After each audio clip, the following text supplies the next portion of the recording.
That seems anti-Deion, and it seems anti of what the players want right now. I get a lot of his points. I get the early analogy. These guys aren't even loyal to their girlfriends. But I'm a little surprised Deion said that. Me too, especially the ATM part. Well, Michael points out Bo Nixie never set foot on the campus in Eugene he when told he us committed that. to Oregon. I did get some clarification on how NIL is working at some of the big programs as far as most of these are 2-year deals, and they don't get all the money up front. And if they leave, then they don't get a lot of the money. They don't get a lot of the money. Rocket Sanders, Arkansas, in the portal.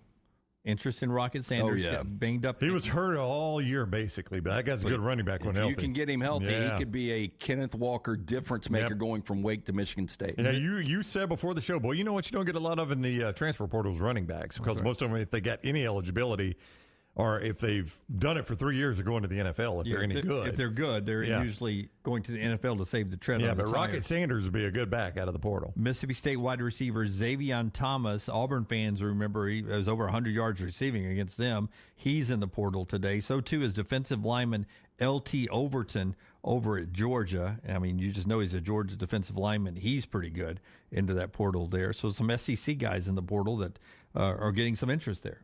Yeah, I mean, I think it's interesting. Rocket Sanders would be the one, though, of all the ones you mentioned right there, would be the one that would jump out at me. If you could add Rocket Sanders to a team, Lance made a great analogy. It'd be Kenneth Walker-like, where it could completely change a football team. Yep. And then there's Charlie Baker, who the NCAA president, who's talking again today about his proposed new subdivision in the NCAA, where teams in that new subdivision would have different rules when it comes to NIL, even rosters, even coaches that are counted. They could set their own rules. They could have no limits on this if they want to. He also says he's referencing 100. Ross Dellinger, who's covering the meeting with Charlie today, says he has referenced about 100 schools in this new year. Yesterday we were projecting it at 70. Now it's closer to 100 schools who would buy into this. So I find this interesting. This from The Athletic.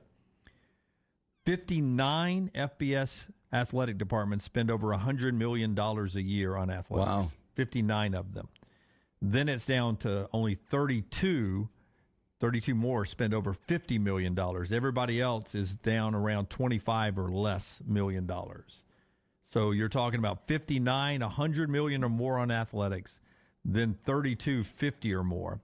And one last thing, in the Power Five, student fees make up only 1.8% of the budget for athletics. Comes from out of the student's pocket, tuition, 1.8%. In the non-Power Five, 15% or higher, the athletics is paid for by student fees, the general student tuition, the student fees you pay going to fund the athletics. So very little of Power Five football and other sports are actually paid for by tuition, the students themselves with student fees. Yeah, I think it used to be a lot more than that. I think as they've made more money on TV deals, they've dialed some of that back. Because that used to be it was almost the unspoken secret of how much student fees went towards funding athletics. Even when we started doing a show together on AM 690, you and me, back in the day, I remember Auburn complaining one time that student fees were going up, but the reason why was it was something for athletics back then, and now that's changed. But it is part of the student experience too. I mean, you find me an Auburn student or an Alabama student that one of their highlights is going to football games, right? Absolutely. Oh, yeah. So that's what student fees are all about. But on the top level, the Alabama and Auburn's, very little of that's coming out of the students' pocket, which is good. They're making enough money. They're making so much on TV now. That's right. Yeah. All right, that's the show today. Don't forget overtime coming up next. What's overtime today? Anybody? Unlocked today. Unlocked. Brock Heward? Today. A little Brock Heward and LT Unlocked will continue. You don't have to change anything. You don't have to click a link. Nothing. It's queued up, ready to go. We're back with you. Trivia tonight at Odie's. Then 9 a.m. Central tomorrow. And then walk-ons at Stadium Trace. And then Floribama this weekend. Until next time, God bless you and God bless America.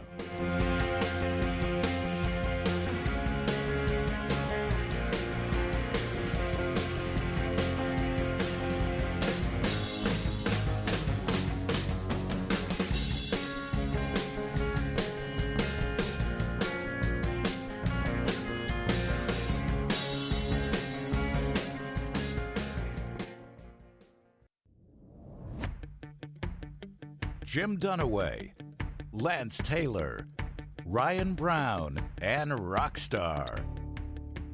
Live from the Birmingham Racecourse Casino Studios, the next round, presented by Bud Light, is on now. All right, busy day here on the show. We just finished talking with Terrion Arnold. You'll get that up on all of our video platforms, and maybe we'll pull a bite or two for the show coming up, but always good catching up with old number 3 from the Crimson and White. Alabama, by the way, will be in their road whites out at the Rose Bowl. I think that'll look fantastic with the sun setting on the San Gabriels. Rest of the year, right, as the 4 seed, they'll no matter who wins, they're in their road whites. That's right. Yep. By the way, by far their best look. Oh, Not it's their even best close. look, and I would love to know. You agree? I do. Oh, yeah, Alabama's road white. Not only is Alabama's best look, that's in the discussion for best uniform in football. Yeah, I think it's top 5. Yep. You know, Bama as an underdog all time, and especially under Saban, you don't get it a lot. But all time, I bet Bama has performed well against the spread as an underdog. Yeah, with Saban, so God, with 2 Saban, times you in the probably- SEC championship game. Let's just take the first year out. They were dogs against Florida both of those times. So I know you're looking at 3-1 right there. Mm-hmm. I think that's about it. I mean, but as a road dog, or at least in the white uniforms, neutral site game, white uniform, underdog, whew, I would like to know their record. I bet it's good. Listen, we got a lot of programming we're putting up before we hit the road to Vegas for our planned trip to Vegas to be there during bowl season at a friend of ours sports book, and then on to Pasadena for the coverage of Alabama, then back to Vegas, and then back here. Before we do all that, we're going to have some programming up for you leading in on the road to Pasadena on all our video and audio platforms. So I don't want to give everything away, but doing a little research, producing a few of those segments yesterday, I stumbled across something that everyone knows. I just don't think anyone has paid attention to. I did not know this. Is this the stat you tweeted yesterday? This blew me away. It's history, so I'm not breaking news. Don't say everybody knows it. I was stunned by this. Yeah, so I'm doing a little research yesterday. All-time Rose Bowl wins. Alabama's just 3 behind Michigan. That blows me away. What? Yeah. All-time Rose Bowl wins, I'll say it again. Alabama is just 3 behind Michigan. Michigan's got 8. 2 behind Michigan. Oh, yeah. Coming up in a few weeks. Right? Hey, so when's the last time, though, Michigan, I remember Michigan playing. Was Brian Greasy their last Rose Bowl win? That can't be true. They played Texas in a Rose Bowl, I remember. The year before Texas played USC, I think. Was that the Brian National Greasy Championship? You're Could've asking been. last time Michigan was in a Rose Bowl? 2007. Yeah, okay. When's the last time they won one, do you know? Alabama's actually played in the Rose Bowl game in 2021. Yeah. It was In just- Dallas. it was just in Arlington. Yeah, but it still counts in the Rose Bowl records. But all time, dumb. Michigan has 8 wins. Alabama's got 5. Michigan's 8-12. They've lost 12 Rose Bowl games. I was a little surprised Can by you give that. me a little USC Rose Bowl? No. It's Alabama's crazy. 5-1-1. Yeah. Michigan is the second most appeared team in the Rose Bowl behind USC, who's been there 34 times. Michigan's been there 20 times. Yeah. Yeah, I think Ohio State has more Rose Bowl wins than Michigan, but not many more. I think it's pretty close. But I think USC, Jim, I don't know if you looked, I think they've won the Rose Bowl like 20-something times. Yeah, I believe it. You know, the last time they were there was 2016. Unbelievable game. Sam Darnold, Trace McSorley. It was the game right before Auburn played Oklahoma in the Sugar Bowl, and it was a classic. Saquon Barkley. But that's the last time USC's been in the Rose Bowl. Yeah, but I think they've won 20-something. 1998, the last win for Michigan in the Rose So Bowl. I was right. That's Brian Greasy's that's team. Brian Think about Greasy's that. team. My gosh, that's been forever. Yeah, because that's when they split the national Yeah. championship. Yeah. So Alabama's got a nice history out at the Rose Bowl now. It's, other than 2021 in that game, that was the actual Rose Bowl game, and I had forgotten that. 2020 season, of course, when they went on to win the national championship. That semifinal year was the Rose Bowl as well, but because of the pandemic was played in Arlington. So we get the full Rose Bowl treatment this time if you're an Alabama fan heading out there. Just Ryan Brown, having watched college football my whole life, I would say Alabama in Rose Bowl wins is probably only behind USC, Michigan, Ohio State, Washington, and maybe UCLA.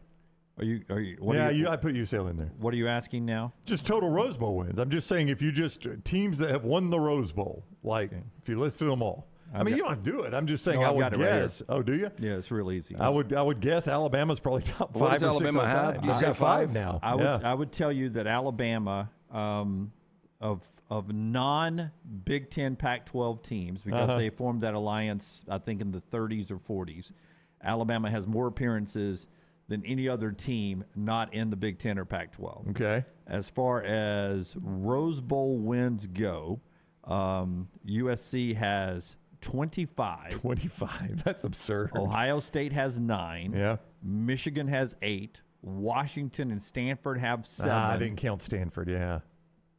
And then Alabama and UCLA are tied at 5. Yeah, I should have swapped UCLA and Stanford. I didn't realize Stanford had won that many. I knew Washington had. Yep. Washington's been off and on a really good program over, a century of football. Alabama has more Rose Bowl wins than Oregon, Michigan State, Wisconsin, Illinois, California, Iowa, Penn State, Oregon State, Arizona State, Minnesota, Northwestern, Purdue, Washington State, That's Utah, wild. and Indiana. Yeah, I don't think Washington has won a Rose Bowl since Marcus Tuiasosopo. And Back in the Don you James just days? wanted to say that name. no, and Was no, Don James the coach then? Rick Neuheisel was coach, yeah. and it was against Drew Brees in Purdue. I remember that. Purdue had the It's a hell of rose a on their game. helmet. Yeah, Joe Tiller versus Rick Neuheisel, Yep. right?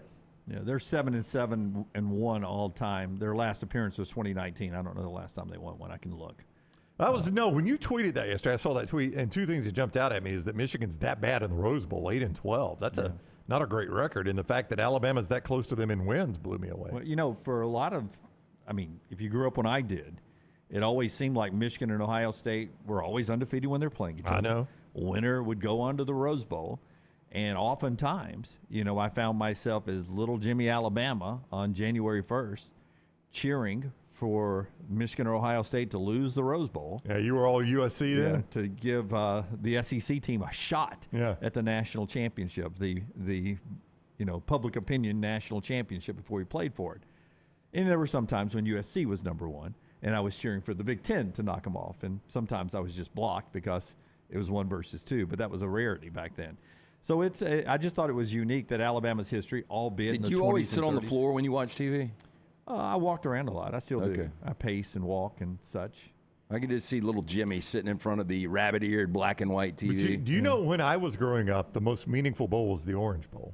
It yeah. felt like it produced the national champion more often than any other bowl. To your point, when you got to the 80s, it was either Nebraska or Oklahoma. That's right, playing Florida State or Miami generally. That's right. In the Orange Bowl, and it just seemed like it was constantly producing or affecting the national championship. Or Notre Dame. Yeah, Notre Dame would be there. Notre Dame and Colorado It played seemed more Oklahoma than anyone else, Yeah. at least in the 80s. And I remember always pulling for Nebraska against Oklahoma, but it didn't work out that much. Yeah. I mean, NBC had the Orange Bowl primetime New Year's night head-to-head against the Sugar Bowl a lot, right? Yep. Primetime New Year's night, and it felt like the Orange Bowl. The SEC was always in the Sugar Bowl, so I was interested in that. Randy Brown he'd go up under the house in the crawl space, and he'd pull the cable from their bedroom into the den so we could have on both games on New Year's Day. And that was a magical time, man. I used to love sitting there watching that Orange Bowl. And we get it this time. Magical time on New Year's Day. Not exactly the same, but that's when both playoffs are. I really wish they would figure out a way to just let's go ahead and lock this in as always the semifinals or the quarterfinals day or whatever on January 1st, because I don't like it when the 2 big games are on. I guess we'll have to figure it out when we get to the quarterfinals or the semifinals, the quarterfinals. So we'll have a round, a quarterfinals, a semifinals, and a championship as we move forward. So hopefully the quarterfinals is on January 1st. Is that right? Yeah. Yeah, okay. Because the first 4 games, and then we got 4 byes, so that's 4 more games. Yeah, but ultimately we're going to move this thing up. What do you mean up? Like, once conference championships are gone, that'll You'll be move back or because so it makes earlier in more December is what you're sense saying. for the semis to be around New Year's Eve and New Year's Day. Yeah, it would be good. It would be good. All right, more developing news on the coaching carousel. We'll get to that. What else is going on in college athletics? Roman Harper, next segment. Where in the world is Roman? Jalen Milroe, starting hour 2. He's with us at 10 Central. Again, we've already spoken with Terrion Arnold, a part of our Craneworks NIL deal with those Alabama players. You can get Terrion Arnold a little bit later on or right now somewhere on our video platforms. We'll let you know when it's up. And then Dan Orlovsky talking about the NFL. We're back in action tonight with the Patriots and Steelers. The lowest total in the NFL since 1993, I'm told. So that's happening tonight on Prime. We've got Bud Light Game Night A day version today, 1:30. If you're in the area, Stadium Trace is where we are for Walk-On Stadium Trace, 1:30 to 2:30 today with our friends at Bud Light for Bud Light Game Night. Show being brought to you, though, by our wonderful friends at Bandwagon Sports. Bandwagon Sports, we were just talking about a little glory days of the Rose Bowl. The glory days of the local neighborhood sports department is back. It really is, and they've got these tremendous stores. You can see more at bandwagonsports.com. Cahaba Heights, Homewood, Trustville, and shout out Madison, Mississippi, their brand new store there in Madison.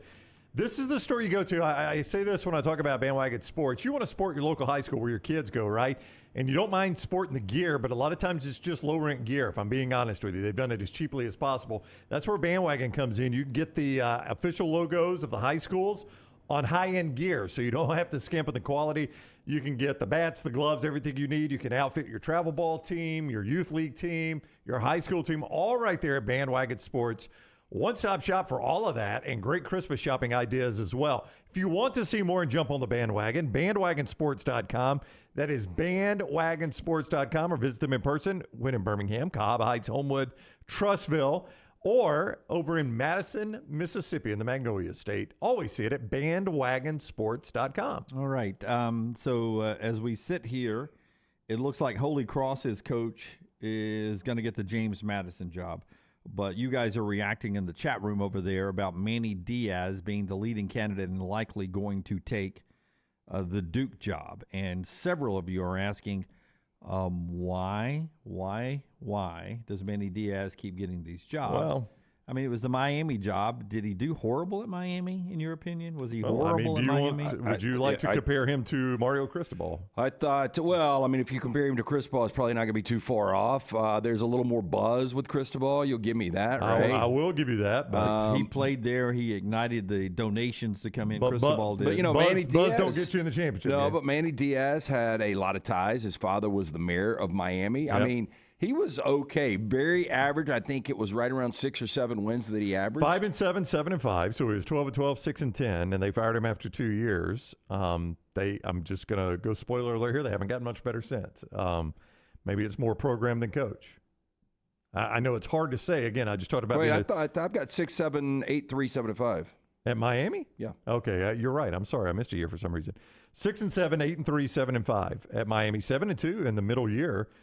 There for him there in the COVID year. Went 3 straight bowls, 21-15 overall, 16-9 in the ACC. I mean, look, the numbers are right there with what Mario Cristobal is doing a little bit better. I mean, Al Golden was about the same as that or worse. Rick had a 9-win and a 10-win, so that affects him. Randy Shannon before that was about the same or a little bit worse.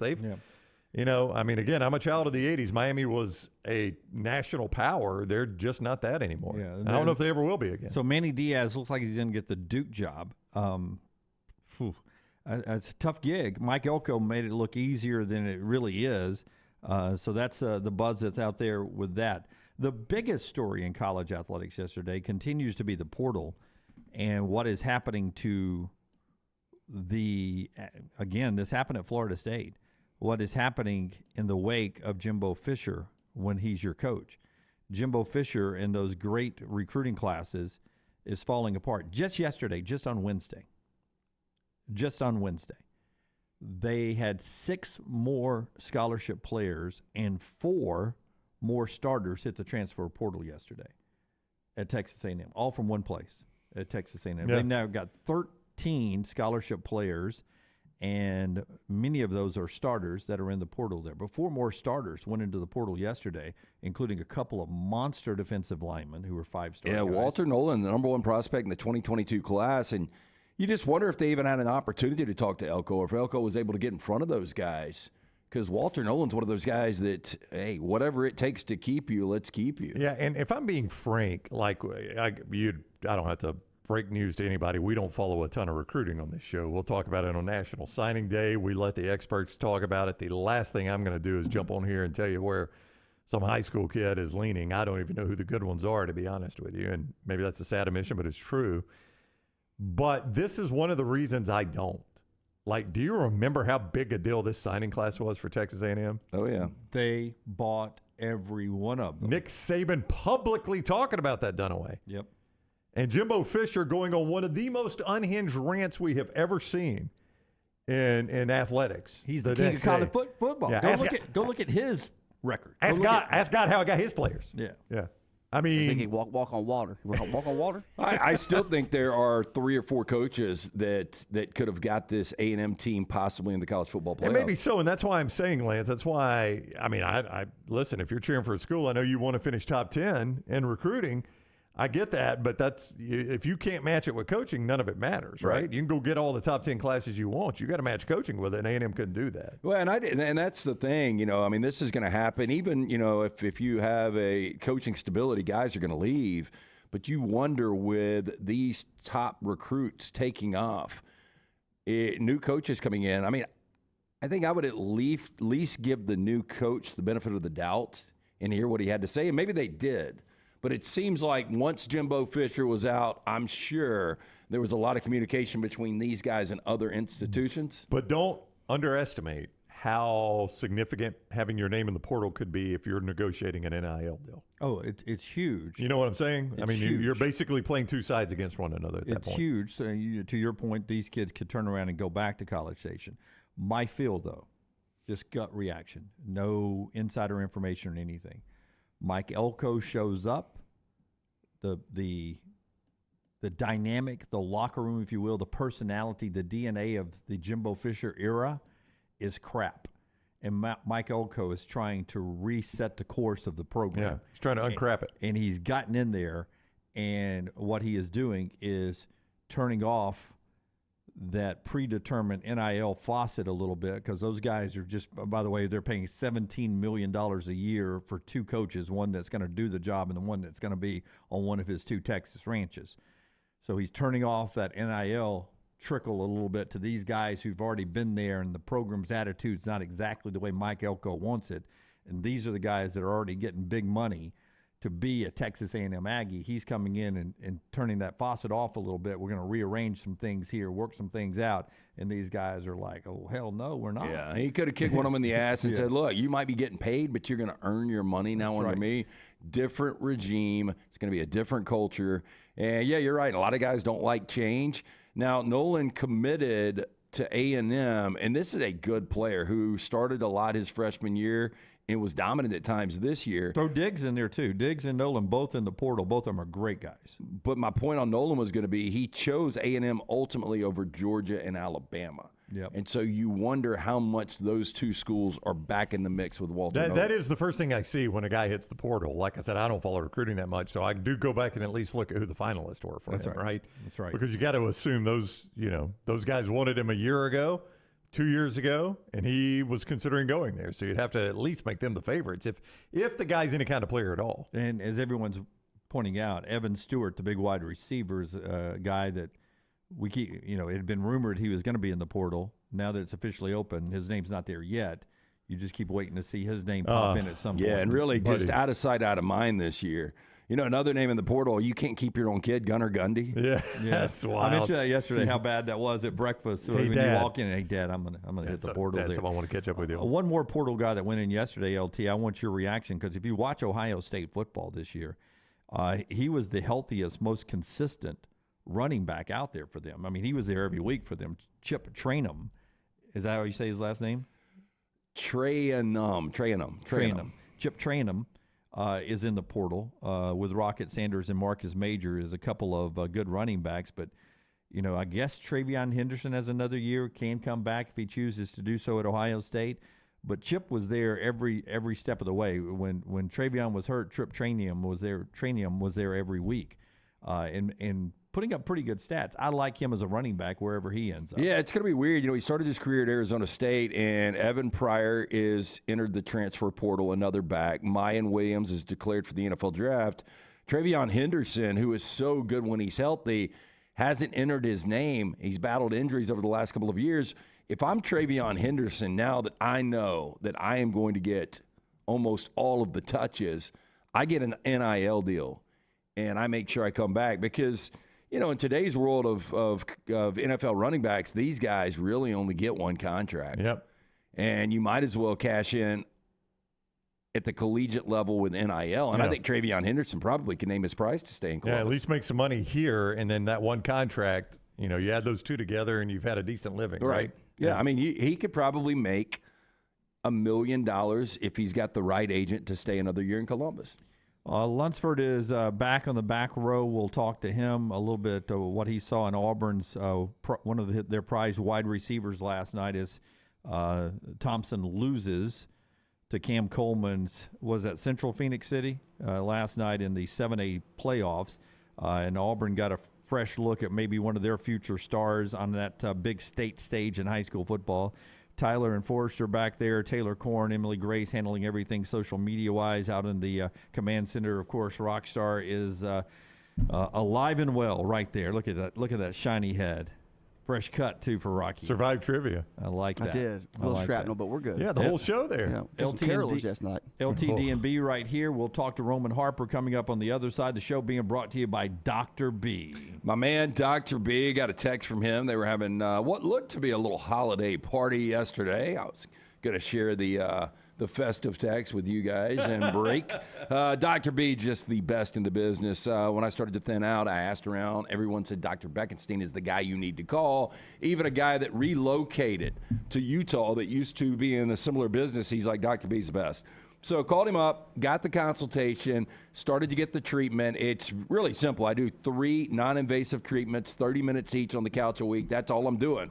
For more information, t3hair.net. I also got that Census Transdermal Infuser. This enables Dr. B to get various medicines and therapies into the scalp where the hair follicles are without using any injections. This is revolutionary, as Dr. B can pinpoint delivery of a patient's genetically specific products without any needles. Again, t3hair.net or call 205-319-0316 and tell them the Next Round sent you.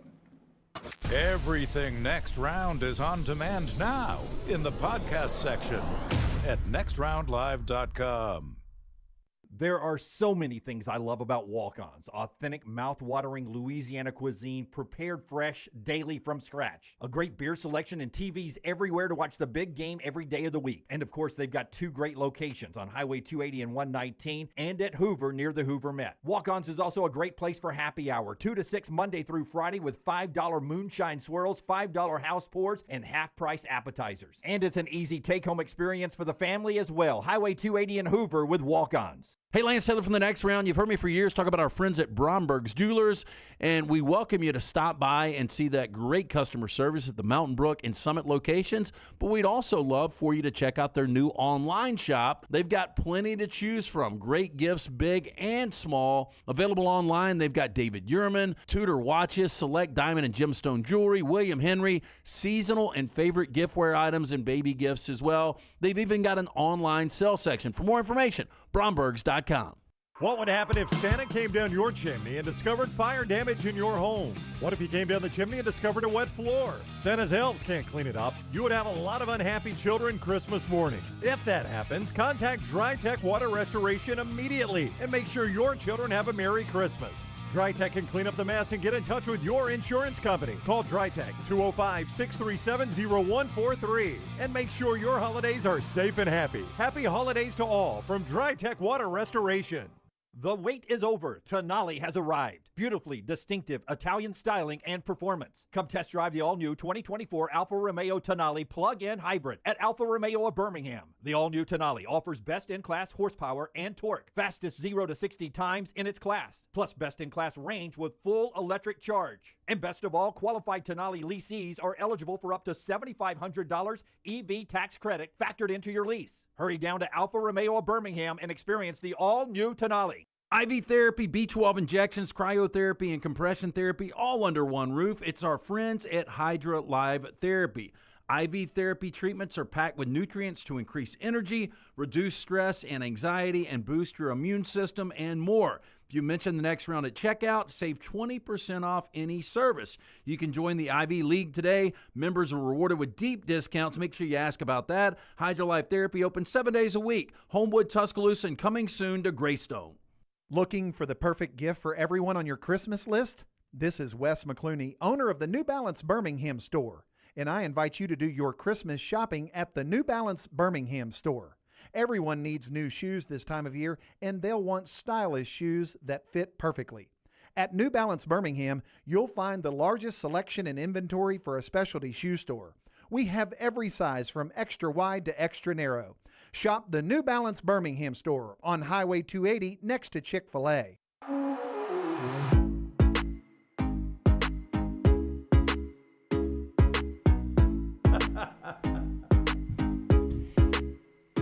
All right, we were just talking about my 3-team parlay that hit last night at mybookie.ag, promo code next round. I don't hit a lot of parlays, but Little T slays them. Boy, she killed one last night. She showed it to me. She had a 4-player prop bet parlay. Yeah. And they were all easy winners. And Brown asked her, do you just take flyers? And she says, heck no, I do research on it. And she came up with this 4-teamer, and I was like, that looks easy as crap. But she did the research and nailed it there. So now we know why she's not going to the Floribama with us. She's got to do deep dives right. on her 4-team player prop parlays. More on the Floribama coming up in a second where we're headed. Let's talk to our man, Roman Harper. Missing sleeves today. About to do a calendar shoot. Those buttons just pop right open. Mr. May, Roman Harper is with us. Hey, where did you park the Harley? What's up, guys? I've had a late start to my day, so just know I'm just in the house. I don't know why I have this on either, so I don't know. I think I had to run out to the car this morning. It's kind of cold, so I put this on. Yeah, you're all good. Roman joins us each week courtesy of MyBookie.ag. Code next round when you sign on to MyBookie.ag to get that sign-on match up to $1,000. Deposit match up to $1,000 at MyBookie.ag. Code next round. I want to start with a video that went a little bit viral because it is you talking football with Alabama's Nick Saban. And it was probably pretty simple language for people like you and Nick Saban. But I think most fans looked at the question you asked him about what changed between drive one and the rest of the game. And, boy, his answer was just fascinating to watch. Again, I know that's simple terminology for geniuses in the football game like you. But for me to watch that mind just work like that was crazy. Are you going to play the video? Or are you gonna No. We're not that technically advanced. No. Oh, okay. No. Yeah. So basically, Nick Saban just says what changed. Yeah. So, I mean, his mind was crazy. It was funny. So it was funny. So I didn't think anything of it when I asked him the question. I was on the sidelines, and I just wanted to know, like, maybe what was the real coaching change that he made, because it was a difference between drive one and the rest of the game. And so when he was like, I went from an odd front, we went to an even front. Then he said, 40 and blah, blah, blah. And to me, everybody, I didn't really notice it until I saw the video that kind of, I guess what you would say, kind of went viral. And it was like I was the only one that was understanding the language that he was speaking. Everybody else was just kind of like, and me and Nick, he understood. He knows that I know what he's saying when he's saying all these things. So it was really just real simple. And I broke all this down on my show with Cole Kubelik, Read and React, on Monday nights this past Monday. If you guys want to go back and check it out, it's, at the beginning of the game, they had 3 down linemen. And so what that was doing was, and like he said, they would put the formation or the passing strength a certain way. So Alabama would align. Then they motion away from that, making Dallas Turner now have to be in coverage and have coverage responsibilities. He was like, that doesn't make no sense. Our best pass rusher now having to cover, and like they didn't do it right. And he was just like, we're going to get away from all that stuff. We're just going to line up, be very balanced in what we do and when we attack these guys, and then make them beat us. We're going to play a little bit more combination coverages on the back half. So now it's a lot more of 3 defenders of Alabama versus 2 wide receivers or 2 offensive guys for Georgia. And like literally with some match principles, and we can switch some things up here and there, but make Georgia have to beat us. Don't just give them the game by misaligning, doing things and kind of letting them dictate to what we're going to do. How about we just line up and let's go play and then see where we're at. And he was right. And it was really, really good to see that. I saw the change as well. And it was really cool to hear him kind of explain that. I mean, I understood the language. And but for everybody else, it really just sounded like a whole bunch of jargon. And you guys probably had no idea what he was talking about. Oh, yeah, that's true. Hey, with all of the stockpiled talent that Nick Saban has had in Tuscaloosa, I don't think we've ever asked the question this late in mid-December. But is this the most improved team in college football? From start to finish, well, that has been able to get to where they are, yes. A lot of teams have probably improved and kind of been kind of rock steady. But this team, because where we saw them at in week 2 after Texas, we were like, they're in trouble. I mean, they couldn't block anybody. Defensively, they weren't good and consistent as well. But a lot of things have changed since then. And I think it really starts with up front on the offensive line. They're doing a much better job. I think the offense is more catered towards Jalen Milroe as well, fitting some of his strengths, the ability to be able to use some run games and doing some different things. And also, his creativity is off the chain. I mean, like, that is what he is. He's confident. He has the ability to throw the football down the field with accuracy. And then on the other side of it, defensively, I think it's all about the secondary for Alabama. Their secondary is so good. I don't think they get enough credit for all the NFL type of talent that they have in their secondary.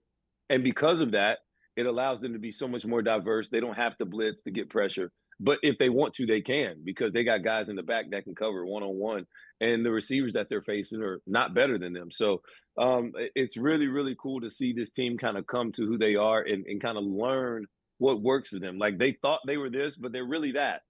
And also the coaching staff deserves a lot of credit because they recognize it as well. Well, we thought we were better in this, and actually we're really better at these things. And so let's just go do these things. And it's really hats off to Nick Saban to continue to not make it about himself personally, but to continue to evolve, to never be like, oh, I'm smarter, I know this, that, and the other, but actually what's best for the players and what's best for this team, what serves them the best to go out here and allow those guys to go out there and perform at the highest level and go out there and win games.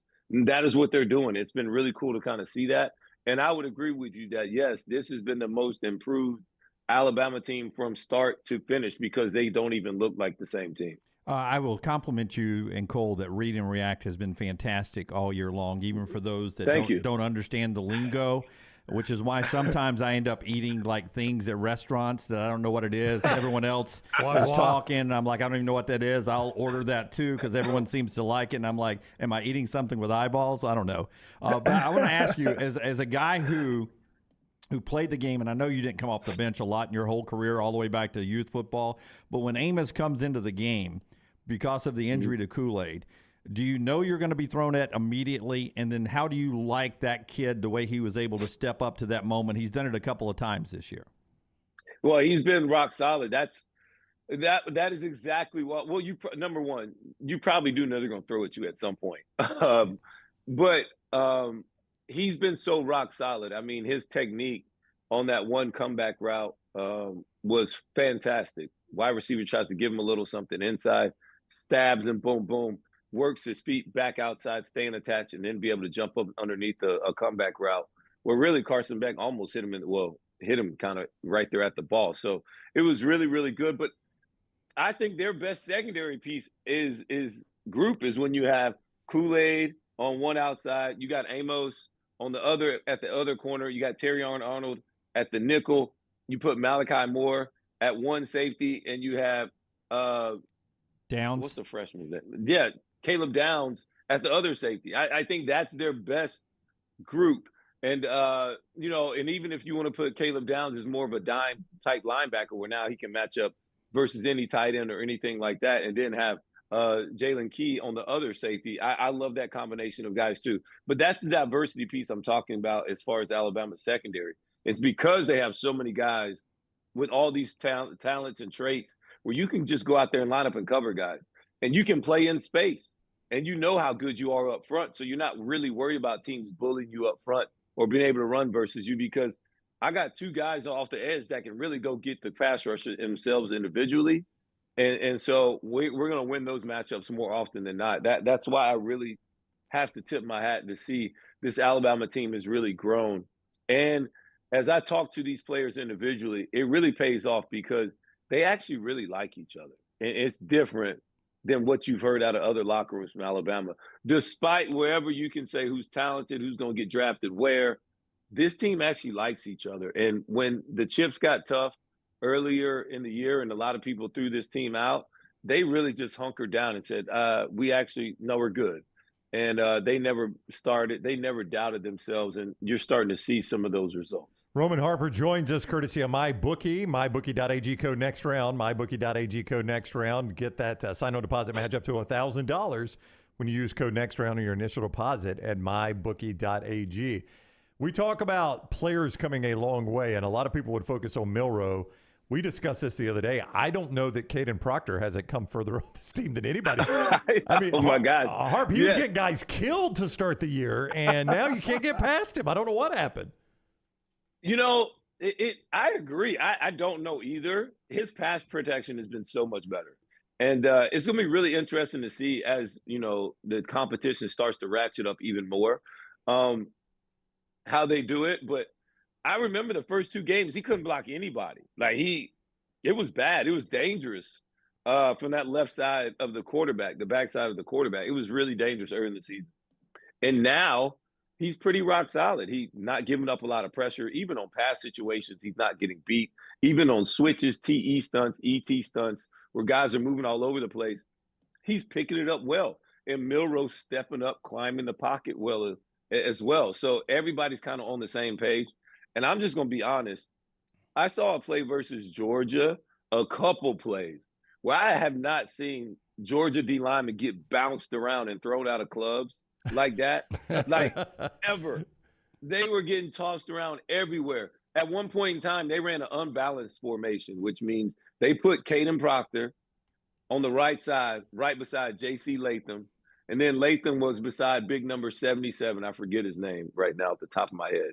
But that right side, it was like over 1,000 and something pounds combined, and just blew everybody 4 or 5 yards off the ball. Just took the whole line and just moved it forward. The running back had no choice but to stumble for 5 or 6 yards.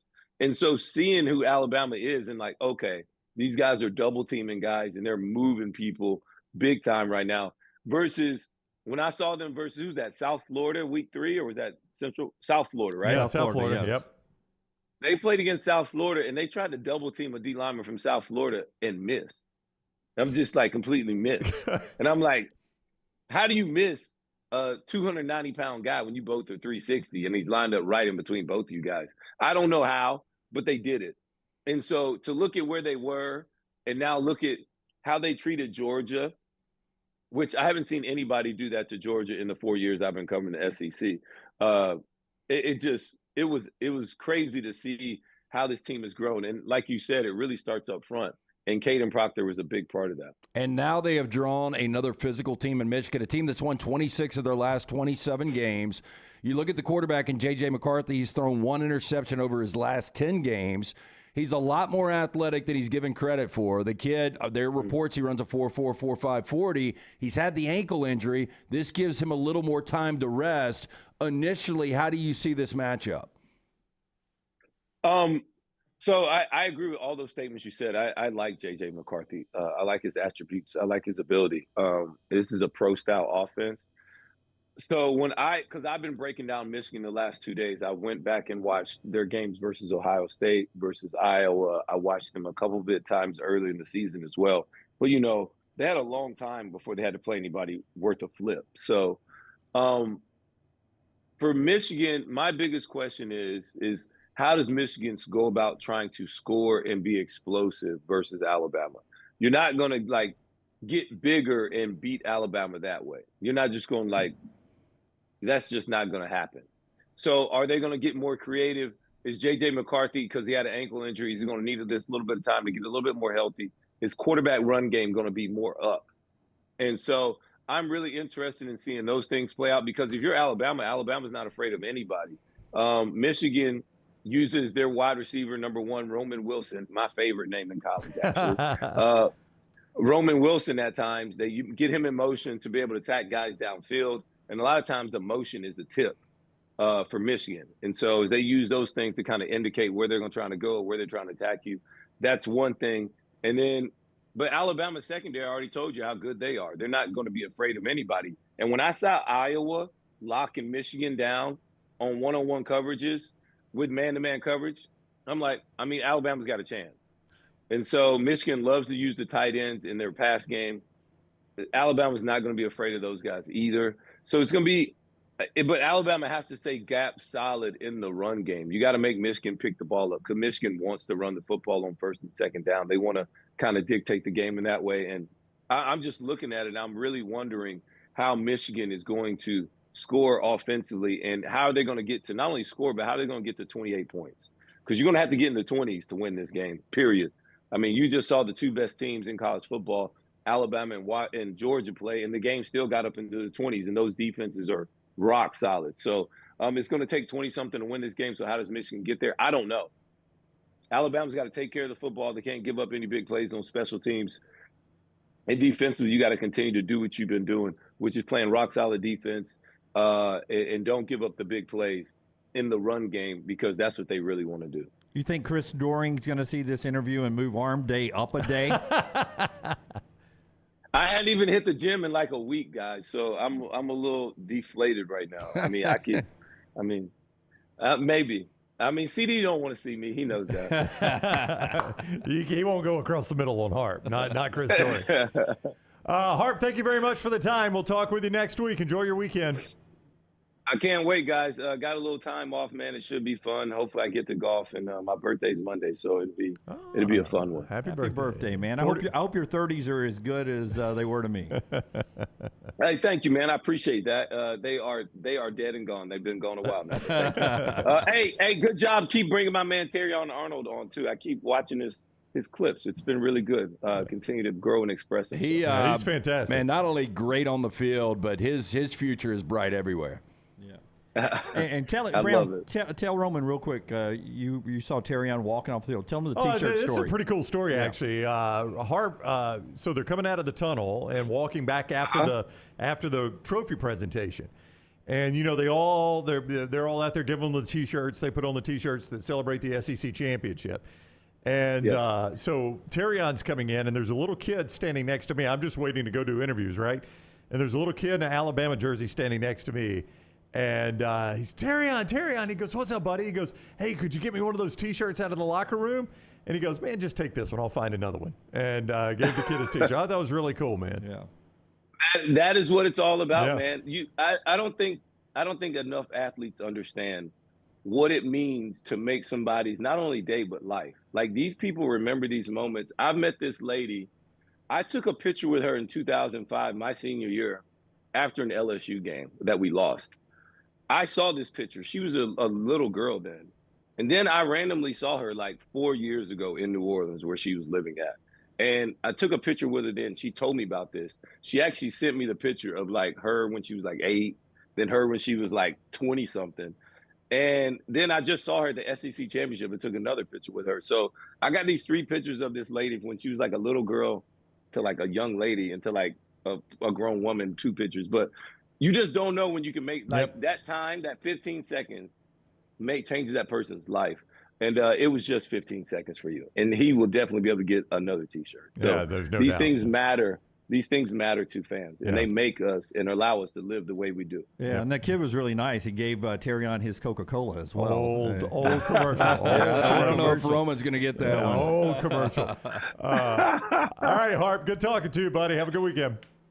All right, guys. Thanks. Thank you. Roman Harper with us each week, courtesy of MyBookie.ag. MyBookie.ag code next round. All right. When we come back, a couple of awesome things that happen on this day in history. One we were talking about yesterday, but of course, one of the most tragic days in American history happened back in the 1940s. It brought America into the World War back then with the bombing of Pearl Harbor on this day, killing over 2,400 Americans on that day. And we remind you, our friends at Bud Light, easy to drink, easy to enjoy, for 13 years now have been contributing to Folds of Honor. And just an amazing thing they've been doing for almost a decade and a half now, helping servicemen and women and first responders now who have lost loved ones in the line of duty. And we always encourage you to support Folds of Honor whenever and however you can. Whether it's through our friends at Bud Light or just a straight donation to Folds of Honor. But it's always good on this day in history to remind you of what Folds of Honor can do here in the state of Alabama. And everything you donate to Folds of Honor here stays here in the state of Alabama. And we appreciate you guys so much for supporting that great cause. Show being brought to you by some great folks as well, including our friends at JohnstonRVCenter.com. I-65 exit 304 in Coleman, 334 in Decatur. They went to the Forest River Expo, and they picked out a lot of new stuff that will be arriving daily. Here's the problem. You guys have supported so well Johnston RV that they got a ton of trade-ins, all right? So they've got a wide selection of previously owned that they need to get rid of to make room for all the new stuff coming from the Forest River Expo. You benefit from that. Still new stuff starting at $179 a month, but great stuff on previously owned. You don't have to sacrifice warranty when you buy that. Anything 2 years of age or under, they give you a lifetime warranty there at Johnston RV Center. I-65, exit 304 in Coleman, 334 in Decatur. Always online, JohnstonRVCenter.com. And by our friends at the Pan Store, it's time to really crank up. Rockstar is pointing out the increase in traffic in our area because we're close to a major shopping center here in Birmingham at the Summit. And everyone's out looking for that gift. You can just order online from our friends at the Pan Store. Get great Auburn and Alabama game day stuff, panstore.com, panstore.com, or go to any of their 6 locations, Auburn, Crestline, Hoover, Huntsville, Leeds, and Tuscaloosa, for your great Alabama and Auburn game day polos, hats, and quarter zips, all the great name brands. For the female fan in your life as well, it's perfect for under the tree this holiday season. It's all right there. Pantstore.com, pantstore.com. Back in a moment on TNR. Spittin' Lugs with ESPN's Tom Luganville and Lance Taylor weekly at Disrupt the Media on YouTube and wherever you get your podcasts.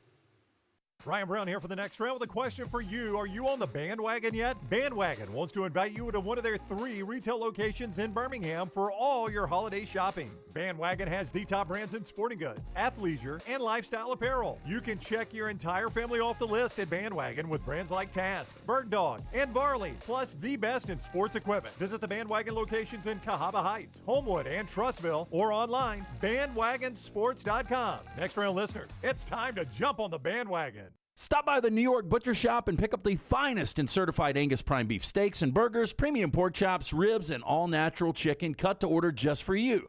Their chef-prepared entrees and side dishes are the perfect dinner-to-go choice for your family and are ready to heat at home. With a great selection of fine wines and desserts, the New York Butcher Shop is your one-stop dinner shop. 2 locations to serve you, Cahaba Heights and on Highway 119 in Greystone. The New York Butcher Shop, rare quality, well-done service.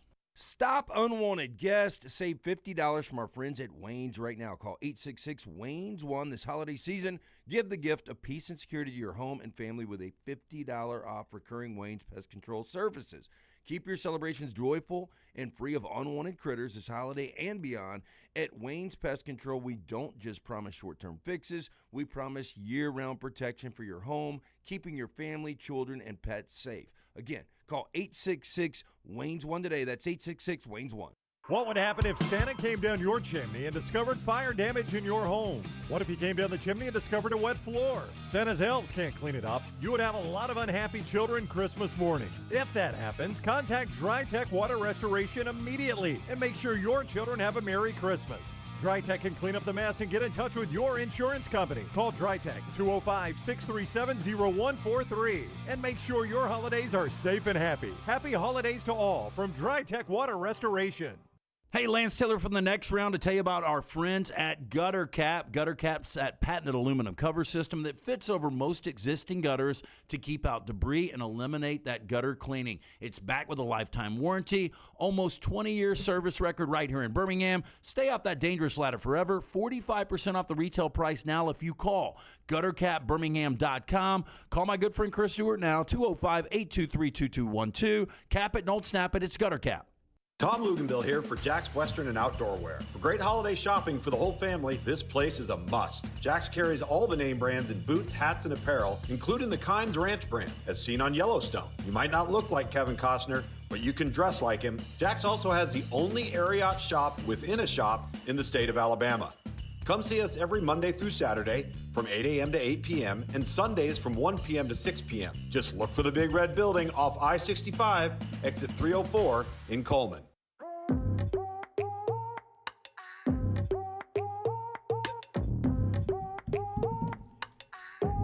Busy day for us, but I went to bed last night a little worried, Brownie. What about, Jim? Well, off the tee box, when I play golf, right? Do you consider me a long hitter? I do not. So when I see the news that the USGA and the RNA are considering putting a distance limit on golf balls, basically rolling back the technology a few years.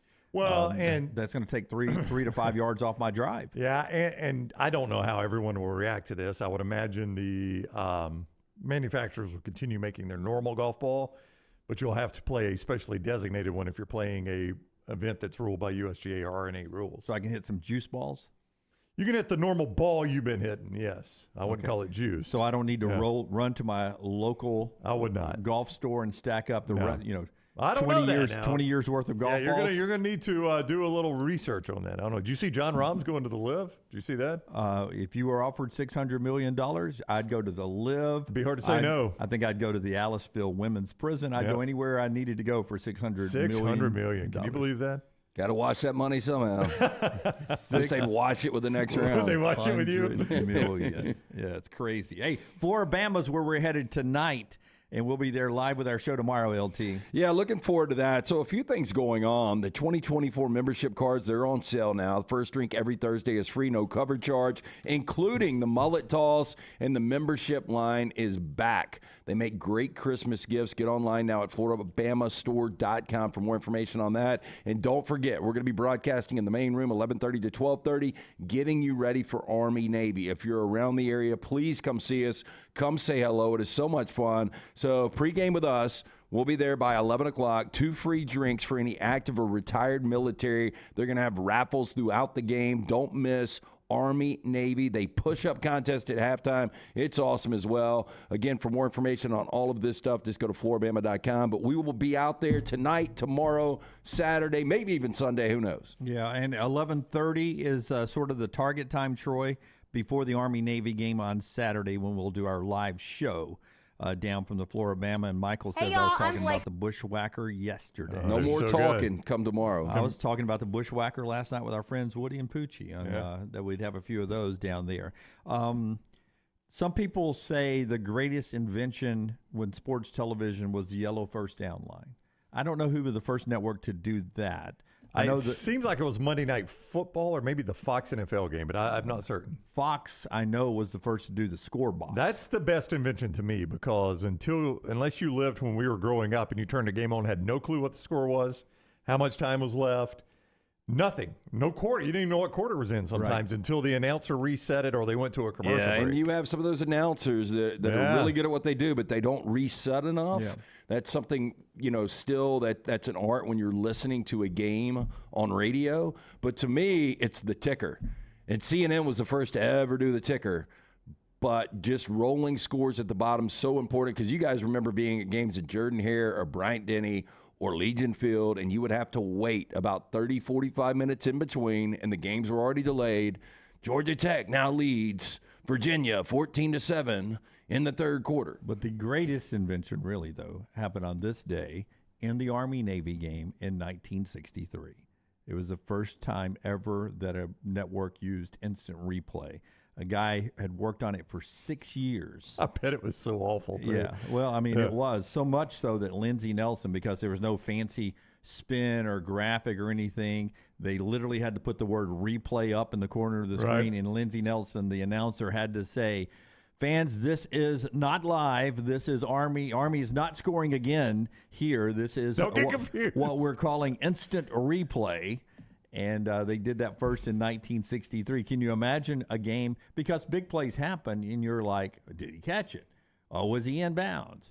Or just you want to see an amazing play over again. Yeah, but have you not gotten burned like sitting there when you're at home and you've got first world problem, multiple TVs on, and you've been kind of sampling Iowa State, Kansas State over here, and you get involved, and then you look up, and it's come back from commercial, and somebody scored a touchdown. You're like, damn, they just scored. Yeah. And it was from the break before. Yeah. Our friend Greg from Pell City was in last Friday when you guys were at the SEC Championship game, and he was telling me a story about he came to see us at Twin Peaks.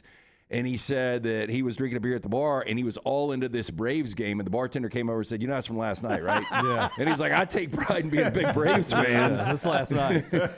Hemp Hill Services, and I'll give you one more day in history we were talking about yesterday. $69 fall tune-up right now when you mention the next round. Call Adam, Chad, Andrew, the guys at Hemp Hill Services. Since 1954, the name that Birmingham has trusted for all of your plumbing, heating, and cooling needs. It's hard to stop a train. Call them today, 205-229-2090 or hemphillservices.com.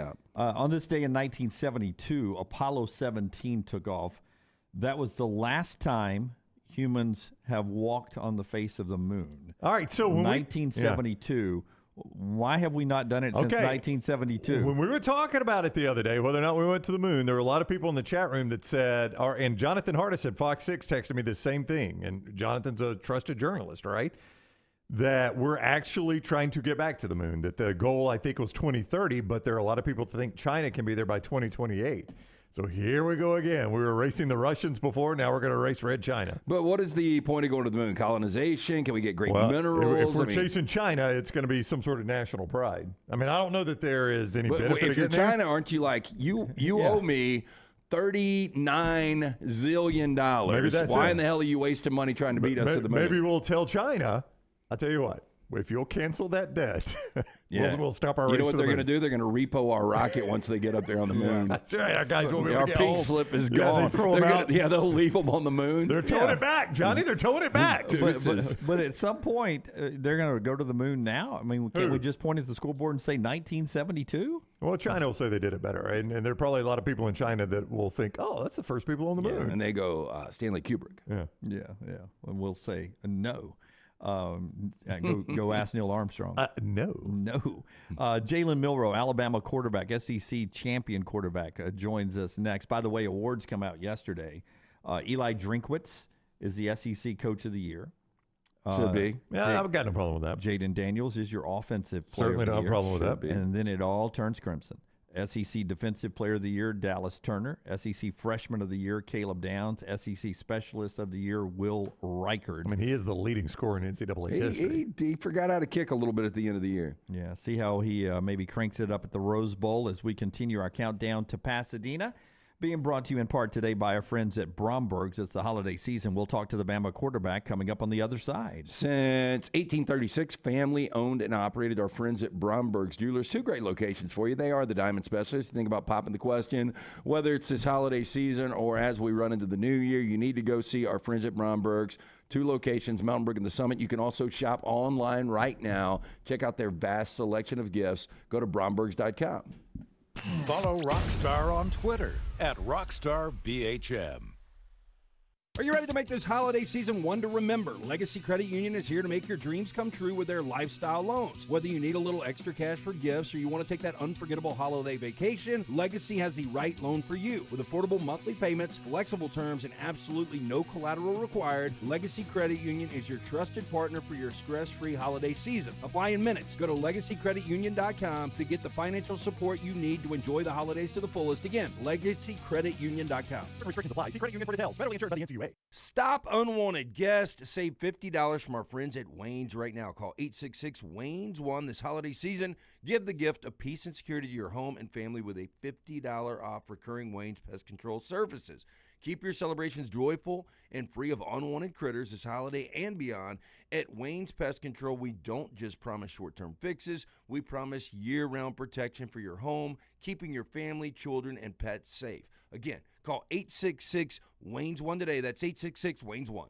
There are so many things I love about walk-ons. Authentic, mouth-watering Louisiana cuisine, prepared fresh, daily from scratch. A great beer selection and TVs everywhere to watch the big game every day of the week. And of course, they've got 2 great locations on Highway 280 and 119 and at Hoover near the Hoover Met. Walk-ons is also a great place for happy hour. 2 to 6 Monday through Friday with $5 moonshine swirls, $5 house pours, and half-price appetizers. And it's an easy take-home experience for the family as well. Highway 280 and Hoover with walk-ons. Hey, Lance Taylor from the next round to tell you about our friends at Gutter Cap. Gutter Cap's that patented aluminum cover system that fits over most existing gutters to keep out debris and eliminate that gutter cleaning. It's backed with a lifetime warranty, almost 20-year service record right here in Birmingham. Stay off that dangerous ladder forever. 45% off the retail price now if you call guttercapbirmingham.com. Call my good friend Chris Stewart now, 205-823-2212. Cap it, don't snap it. It's Gutter Cap. Storm season is here. Make sure you have a plan of action in place right now. Greg from Pell City and Storm Restoration Roofing should be your first call when storms hit. Insurance companies love working with Storm Restoration Roofing because of Greg Nelson's name and reputation in the industry. When storms hit, call Greg Nelson. He's local, 205-542-3531. He's the home of the free no-cost roof inspection. Greg from Pell City on Facebook, 205-542-3531. It's Storm Restoration Roofing. The Birmingham Racecourse Casino's 7 days of giveaways is going on now. The more you visit, the more chances you have to win. We're giving away $125,000 in free play and cash. That's right, Birmingham Racecourse Casino is giving away $125,000 in free play and cash. Play the latest, most exciting games around with fun bonuses and big jackpots. There's always more ways to win at Birmingham Racecourse Casino off I-459, exit 31, Derby Parkway. Must be 21 or older, must be present to win. Jim Dunaway, Lance Taylor, Ryan Brown, and Rockstar. Live from the Birmingham Racecourse Casino Studios, the next round, presented by Bud Light, is on now. Tonight in the NFL, Thursday Night Football, Patriots and Steelers, or as I like to say it, two teams that love to keep people out of the end zone, and sometimes it's their own offense doing it, better than Wayne's keeps their rodents out of the house this holiday season. Lowest total in the NFL since 1993 tonight in that contest, 7:15 on Prime. Kenny Pickett out again. His availability has become questioned. Well, he got an ankle surgery, so he's going to be out a while. Yeah, he's off and on in that lineup a lot. Zappe starting for the Patriots. Mac Jones's skill set has become, along with his availability, has become a question mark. So interesting game tonight, Patriots and the Steelers. Here's what's insane. Bill Belichick is getting crushed, and this offense is awful. But the fact of the matter is they are the first team in 85 years to allow no more than 10 points in 3 straight games and lose all 3. Can you imagine saying, hey, your team's not going to give up more than 10 points in 3 straight games and you're going to be 0-3? And the rest of the league was 35-0 in that same category. That's impossible. And I just don't know how you do that. Our friends at Wayne's bringing you that look at the NFL game tonight. Weather's cooling down, really frigid this morning if you went outside. You stop the mice and other rodents from coming inside this winter by calling Wayne's at 866-WAYNES-1, 866-WAYNES-1, and give the gift of pest-free holidays to yourself and your family. 866-WAYNES-1, or go to their website, callwaynes.com, callwaynes.com. Celebrating 50 years of Wayne's, you can save $50 off the reoccurring cost. Happy anniversary to our friends at Wayne's. It's been a great 50 years with you. Don't let mice and rats ruin the holidays. Pest-free holidays with our friends at Wayne's, 866-WAYNES-1, 866-WAYNES-1, or callwaynes.com. Waiting on Jalen Milroe here in a second. I will throw this out as well. Zach Wilson's back as QB1 for the Jets as they play the Texans this weekend. And it's a pretty interesting weekend. You got Philadelphia and Dallas on Sunday night. Seattle and San Francisco could be a very entertaining football game as well this evening. Well, so in the long tenure that Pete Carroll has been there as Seattle's head coach, he has never lost 4 straight games. And now he's a heavy underdog. I mean, this is a Seattle team that was embarrassed on Thanksgiving night against San Francisco. Now they've got to go to Levi Stadium and take on the best team in the NFL. Now, Geno Smith played extremely well a week ago today en route to losing that game against Cowboys. So if he can play like he did last Thursday night, they've got a shot. They're just playing the hottest team right now in football. We're going to be in Vegas and L.A. coming up for the trip to the Rose Bowl. And yesterday, it's not going to be built in time, I don't think. I don't think the government works this fast. But yesterday, there was a $3 billion U.S. government grant given, and they're about to build a high-speed train a rail between Las Vegas and Los Angeles. $3 billion that's going to cut the drive time, the one you were talking about, maybe we should drive. It's like a 5-hour drive time, just right? to experience. It'll cut it in half. You just hop on the train, zip through the desert from L.A. to Vegas and back and forth all day long. Boy, there will be some fights on that train. You think so? Yeah. Oh, yeah. I mean, I see the seediness that comes from L.A. and goes to Vegas. I've seen it. Yeah, but hey, look, that would be a great option if it was already done. What is? I'd be all about it. What's the TV show that has the last survivors live on a train and it's icy? Snowpiercer. Snowpiercer, yeah. Maybe they'll design it the same way where they can put the rough people in the back of the train. They and eating the insects. Have the elitists up front and the middle class in the middle. What is the travel time? Do you know? He said Cuts it in half. So 2.5 hours? Yeah. Yep. Yeah. That's pretty cool. Yeah, it look, is. I did the train when I lost the bracket challenge last year. Me and Leighton went from Kansas City to St. Louis. That's old school rail, not speed rail. It was, yeah. But I was saying we were on the train about 2.5, 3 hours. Yeah. And I didn't mind the train. Yeah. I met that vampire, that witch. You did? That we had a bar cart. We played some Uno. Yep. I didn't mind it. See, same way. I've gone to New Orleans for the Sugar Bowl before on the train and did it again for a guy's birthday party. And it's great riding down. Sucks riding back because it leaves New Orleans like at 7 a.m. or something. But, the weird thing about it is you get a Southwest flight from Vegas to L.A. as low as $40. So I don't know what their price point has to be for this to be competitive with just the airfare you get from Vegas to LAX and vice versa. Yeah, I guess this is more the people that don't like to fly. Well, maybe so. Speaking of renovations, it was announced yesterday that Oklahoma and Texas, as we talk about them in the future, they're part of the SEC next year, and they are staying in the Cotton Bowl through 2036 for their annual Red River Rivalry, Red River Shootout. The Cotton Bowl was approved for a $140 million renovation. Needs it badly. To continue to do improvements there. I've never been inside of it since they've renovated it the last couple of times. I guess it was 1990, 91, somewhere around there. I was in the Cotton Bowl, and it was very Legion-filled-ish. I was stunned. Last time I was in Dallas, I had never seen the Cotton Bowl, so I was trying to find a restaurant, and I rode by it, and it's just trapped in time. I mean, it looks like 1960s outside. It looked like they had done zero upgrades since they built it. But there's no screaming from Texas or Oklahoma fans to move it because it's right in the middle of the state fairgrounds there. There had been some talk of maybe playing it out at Jerry's World. I'm glad they're doing it. I'm glad they're keeping it in the Cotton Bowl. I don't have to experience, what it's like for a fan. I don't know how bad it is. If the fans aren't griping about it, I assume let's keep it. Right around the state fair, that old cowboy that burned down, they rebuilt him. So they keep updating the Cotton Bowl, $140 million more, and let's keep that thing rolling through 2036. Yeah, I mean, this is one of those. I am pretty much universally against regularly scheduled neutral site games. Maybe it's just because I've never seen this one on campus. This is one of those that doesn't bother me. You know what I'm saying? Yeah. You would like to see it on campus by your hesitation. I like it the way it is. Kind of like, just because I don't go to the games. Like if I was going, I might rather it be on campus. But if I was ever going to go one time, I would want it to be in the Cotton Bowl. Yeah, like Georgia, Florida has never done much for me, but I don't know how much it's going to do for me. It's on campus, Yeah. Maybe it would. I don't know. It's that game. I've never gotten the passion for that game that a lot of people have. Yeah, I agree with you. Texas A&M, Arkansas. I'm glad it's going on campus. Jerry World just feels such too much of a controlled environment for a regular season college football game. And I'm glad to see that one back on campus, Texas A&M and Arkansas, whenever they renew that. Any update on Milroe? Nope. Okay, Jalen Milroe scheduled to be here with us. We'll hold it here for a little bit longer as we jump into a couple other college football things that are going on.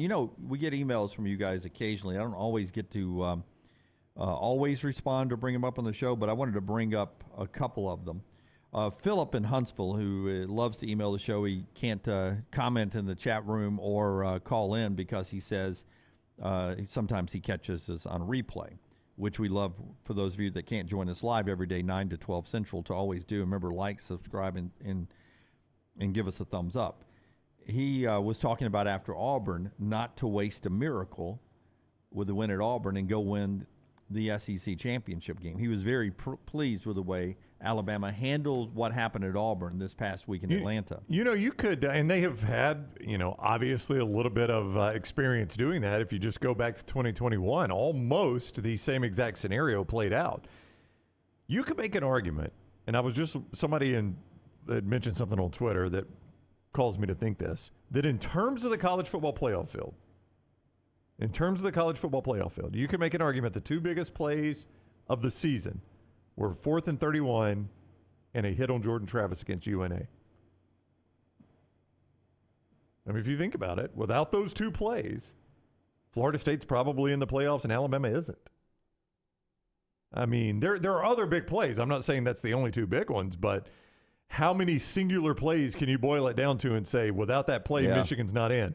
I mean, you could. Maybe one in the Ohio State game. One or two in the Ohio State game. Oregon before half not kicking the three. Yeah, there's one for you. Yeah, Oregon, of course, did they beat Washington? I know, but did they beat them the second go-around? Now maybe you got 2-1 loss Pac-12. I don't know. I mean, there are several ones, but the 4th and 31, there is no doubt. No, there's zero doubt on that one. Alabama is not in without the 4th and 31. They may not be in, though, without the Jordan Travis injury. I don't know how an undefeated, full-strength Florida State would have been viewed at that point. And several of you have written in with concerns about Alabama's slow starts offensively. They didn't have a slow start at Auburn, but then they sort of hit a wall. Yeah, scored on the first possession. Yeah, first possession, and then Georgia scored on the first possession, but then Alabama started answering after that.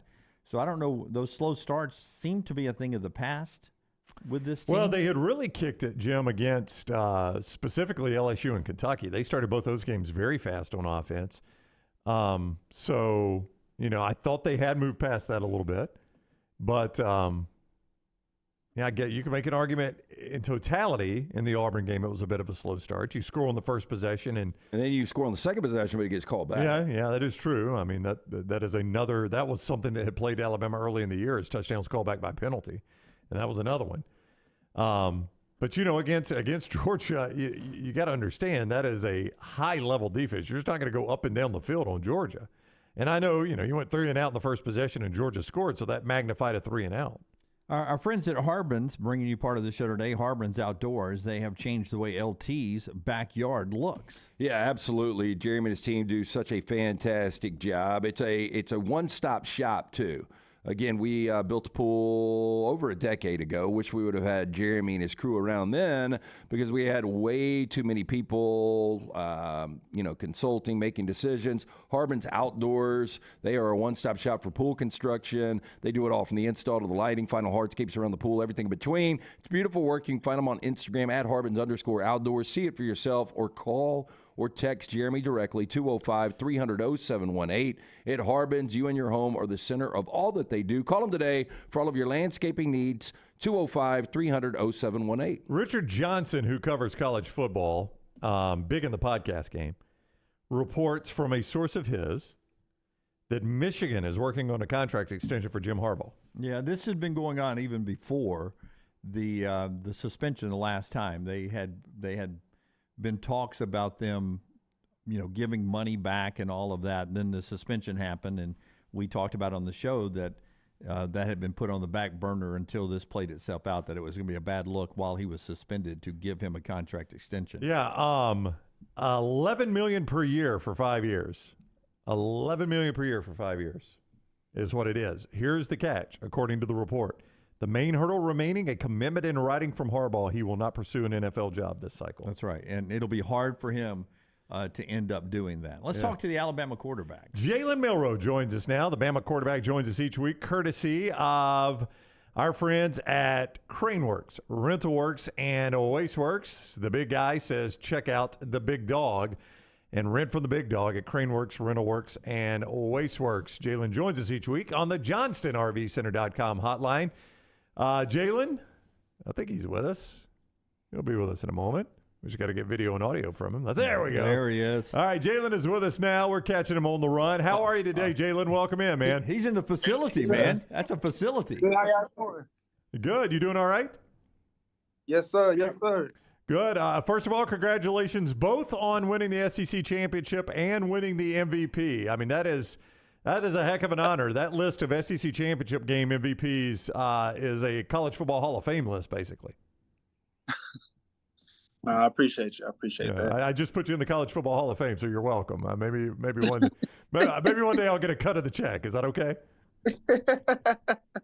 Hey, I know you're an even kill guy, but how much has your life changed over the last couple of months? Yeah, it definitely has changed. Definitely, it definitely has changed. But with anything, I just always gotta applaud my support system that's around me, that uplifted me at the very beginning, and I take to heart, who's been with me throughout this whole journey. Again, we always try to remind you that when Terrion or Jalen's on, you can get their Link shirts that you see them wear on the show with us by going to their social media profiles and using the link there, and help them out with their NIL and help the student athletes out at the University of Alabama there with that.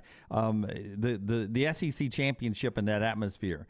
It felt like a road crowd, to be honest with you. How loud was it on the field when you guys were running the offense? Because the Alabama fans were there. I'm not saying that, but it seemed to be a predominantly Georgia crowd, like a 65-35 split. It was loud in that place. Yeah, it was definitely loud. Just from experience, my freshman year being there, and from last weekend, that was something that I noticed, is just how loud it was. Two teams battling, and no, it was definitely loud, on the field, and that just brings a lot of energy on the field. Where they sit us idiots in the media, I had a great view of the two plays at the end of the half, and I want to ask you about those. The 4th and 4 throw to Bond, and then the touchdown to Burton were two fantastic throws. I know you don't need me saying that. You know that. I specifically want to ask about the 4th down throw to Bond. That looked like one of those where you just threw it to a spot and he went and got it. And, those are two massive plays as that game turned out. Oh, yeah. Biggest thing is all about trust. I trust the guys get the ball in their hands. They do a really good job, getting the ball and stuff like that. But, those are critical plays in the game to allow us to constantly build and allow us to win the football game, And, Coach Saban and Harper's on just being a point guard with the football, so I try to do that as much as possible. And, with the game, I just try to master the game plan, just do what was asked of me. Last week it was Kirby Smart saying, this kid reminds me of Lamar Jackson. And now Michigan's head coach Jim Harbaugh, who we were just talking about when we brought you on, he called you elite. How surreal is that when you've got, two really active kind of legendary coaches talking about your skill set like that? Yeah, I definitely got to appreciate, their words 100%, especially coming from those coaches, it's a great thing, just to hear those things. But for me, and I just try to just build off of every week and just build off of what I can do for the football team. We asked Terrion earlier. I won't give you his answer because I don't want to sort of taint the answer here. But as you were going into Sunday, the selection show, did you have a gut feeling you were in? Were you worried at all, concerned at all that you guys may be left out? Walk us through the emotions of that show Sunday. Well, like I said, in the press conference, it was simple as that. We beat the number 1 team in the nation.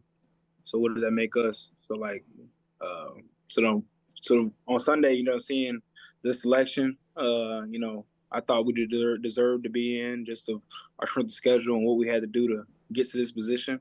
And to see our name selected, I was definitely excited, definitely happy. But there's unfinished business that we have to take care of, being in the college playoffs. So, but I am, happy to be in.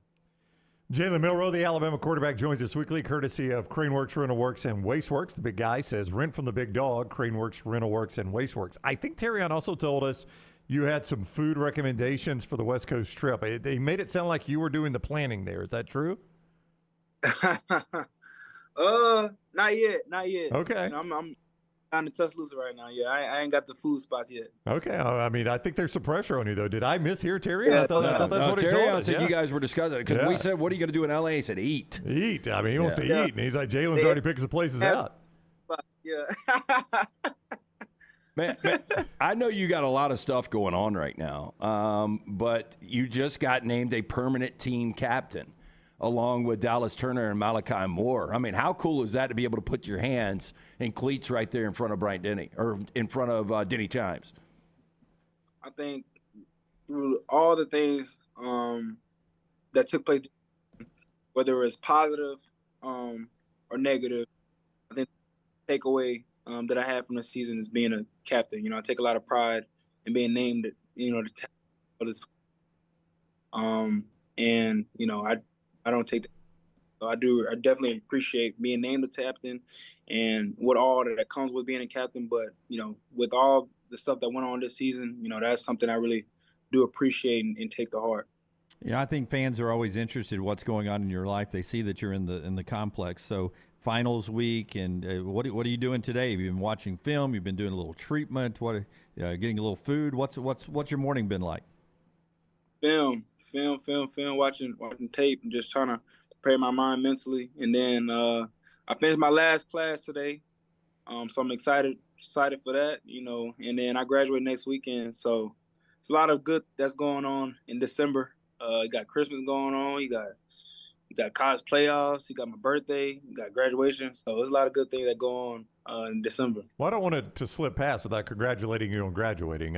You are a student athlete, so the student part is in order there. That's a great accomplishment. It should not be taken lightly. It's something I never did. I did not graduate from college. So congratulations on that. What's the degree in? Business management with a concentration on entrepreneurship. Okay.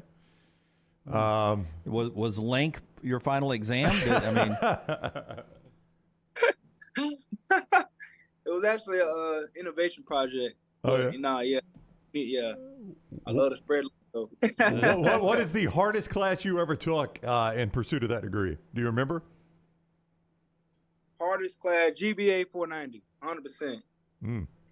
GBA 490, a lot of papers, a lot of papers. You gotta get it and stuff like that. But that's my strength, though. I like, you know, I'm good at writing papers, but it's just time consuming. We never had those 400 level classes. I tried to avoid those. Mine was 300, as high as I got. Yeah, and it was talking 301. hey, so with all your stuff going on right now, so they did announce the Heisman finalist on Monday. Look, I know the most important thing for you, as you said, becoming a captain on this team, playing hopefully for a national championship for you guys. But was there a little bit of disappointment not going to New York this week? Oh, not at all. I don't mind that. I'd rather win a national championship. That means more to me. Any team accolade, anything that goes on for the team that we can all gain success on, that means more to me. You know, and you know that I'm happy just to be able to continue our journey, continue to play in the college playoffs. And anything that else comes with playing a position, you know, I'm happy for. But my biggest thing is just really focusing on the task at hand, which is taking care of Michigan. Well, we'll let you get back to doing that. Congratulations on all of that. The SEC Championship game MVP, winning the game, being a team captain, and graduating college, man. What a couple weeks for you, man. That's awesome. Yeah. Thank you, Jalen. Have a great weekend. I appreciate y'all. All right, buddy. See you next week. Jalen Milroe joins us weekly courtesy of Craneworks, Rental Works, and Wasteworks. The big guy says rent from the big dog, Craneworks, Rental Works, and Wasteworks. If I would have answered were you going to come full circle with him? I was going to bring it up. If you'd have said yes, I was going to say that LT voted for you for the Heisman. Oh, did you? He was in your Final Three? No, he was not. That's why I wasn't going to bring it up. Full disclosure. So we were having some technical issues with my vote on Monday, and I had to have it in by 5. Yeah. So wait. Do you think everyone was having technical issues with it, or you can ask Little T? It was a little more complicated than you guys might believe. Okay. What was I'm happening? A simple caveman. Yeah, I'm just a simple caveman. You should have seen me yesterday when my identity got compromised. I thought you had LifeLock. Tell Little T. I had LifeLock until yesterday. We waved adios to LifeLock after yesterday. My life was a little too unlocked. But I was in my email, and they would send me a code, but to go out to get the code to put it back in, it would shut down, and then I'd have to have a new code sent. So Little T had to find a way to manipulate the system. So while she was doing that, I gave her my top 3, and I was like, you just vote. So Lance. So she put it in. So Lance voted for Peyton Thorne. Red Zone Robbie? Probably. Yeah. And Cam Coleman, though, he's at Central Phoenix City. Man, this person is not a college football player. But it was difficult, and she will vouch for me. And Lunsford over there, imagining me hitting a keyboard with a large rock. Yeah. I'll go ahead and cue you in if you haven't been to our email today. We've got a little interoffice 5-question questionnaire that is a little click and answer if you want to get a little T to answer for you too today. Look, I mean, we were on the show, and it was a bigger deal than you guys think. Again, you can ask her, because it took her about an hour to get it done. Oh, wow. Yeah. Forrester is saying probably the only vote Janai Broom got for the Heisman was from Little T there. All right. Quickly, Lunsford, before LT gives us the question last night at Odie's, you were there last night watching Central Phoenix City in the run of Thompson as state champions, and Cam Coleman was one of the stars of Central Phoenix City who's going to Auburn. What's your thoughts on Cam Coleman, seeing him as a high school receiver and projecting him at Auburn?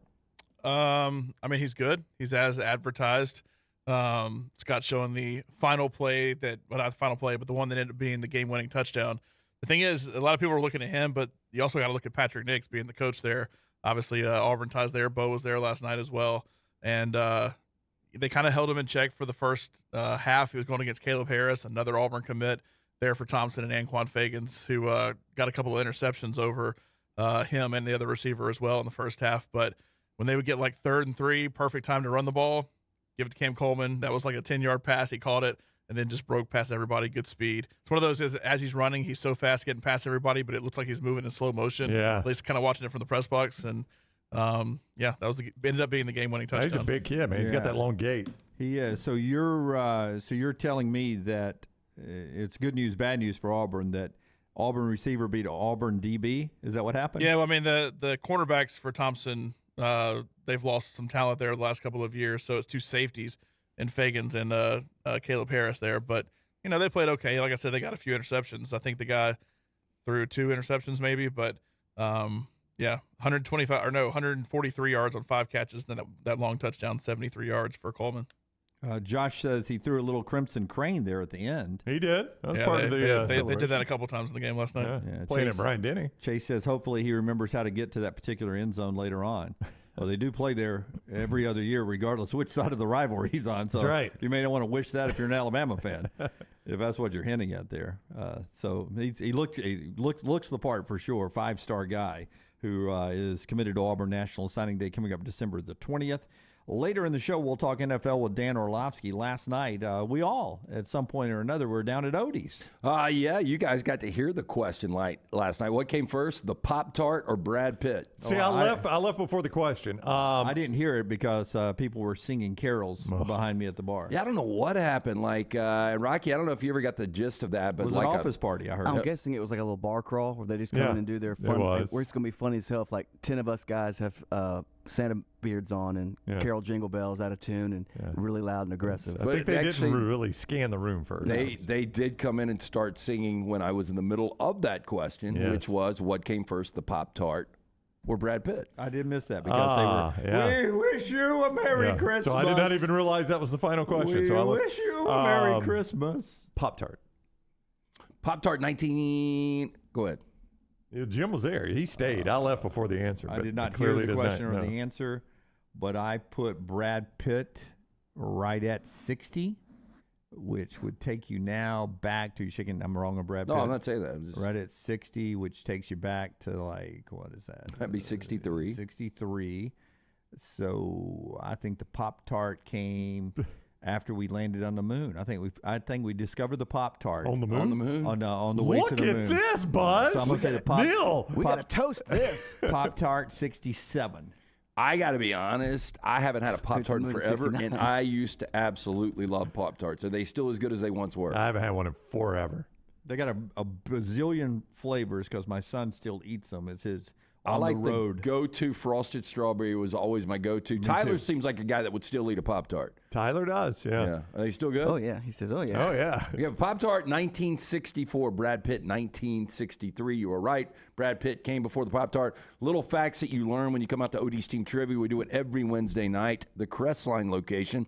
But there is a new location of Odie's. We had some clients up here the other day that were talking about they wear it out there in Homewood for lunch or dinner, live music on Fridays and Saturdays. That's the Homewood location right there on Oxmoor Road off of Broadway. Get in, go see Will Haver and that great staff. By the way, I had some of the chili last night.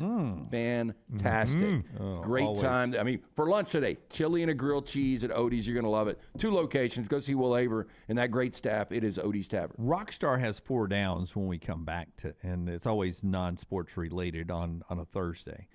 Also, an amazing story that we'll tell you about when it comes to stealing. Which newsletter? This is from the 1440, I believe. The 1440. No. Actually, this is from a sports letter. Interesting. Oh, I saw this. That blew me away. Don't give it away. Don't give it away. It's a tease, Brownie. Yes, Jim. I was not going to tell him. That's when we all come back here on the show that also is being brought to you by the wonderful folks right there at Michelson Laser Vision. Always love the Michelson this time of year because we get to spend a little time with them over the holidays and looking forward to 2024. It may be the time to make the biggest decision of your life. Yeah, so one of our listeners, Brad, reached out. And I think I told this story yesterday, and he sent me a message. Hey, after 20 years of you talking about Dr. Mark Michelson, Dr. Jen Michelson, finally got scheduled. I'm getting the procedure done by the 1st. And very important that he's getting it done by the 1st because if you do that, you're going to save big. It's a one-time offer from the next round and Michelson Laser Vision. Really simple. Call 205-969-8100. Ask for Amy. Tell her the next round sent you. They're going to schedule you with a hassle-free consultation. You've got 0 to lose to find out if LASIK is right for you. For more information, 205-969-8100 or online, michelsonlaservision.com. Tyler Watts and Jim Dunaway on All Things Alabama. Watch Talk of Champions at Rollside Pods on YouTube and wherever you get your podcasts. This hour brought to you by Jack's Western and Outdoor Wear, the perfect place for all your holiday shopping. We are easy to find just off of I-65, exit 304 in Coleman. Just look for the big red building. Want more of the show? Download the app or visit nextroundlive.com for the latest podcast, The Mystery Fifth Hour, our Not For All Ages podcast, The Last Call, and the entire Double Down Media podcast family. All at nextroundlive.com and on the Next Round app. Stop by the New York Butcher Shop and pick up the finest in certified Angus prime beef steaks and burgers, premium pork chops, ribs, and all-natural chicken cut to order just for you.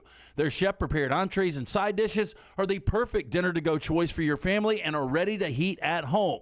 With a great selection of fine wines and desserts, the New York Butcher Shop is your one-stop dinner shop. 2 locations to serve you, Cahaba Heights and on Highway 119 in Greystone, the New York Butcher Shop. Rare quality, well-done service.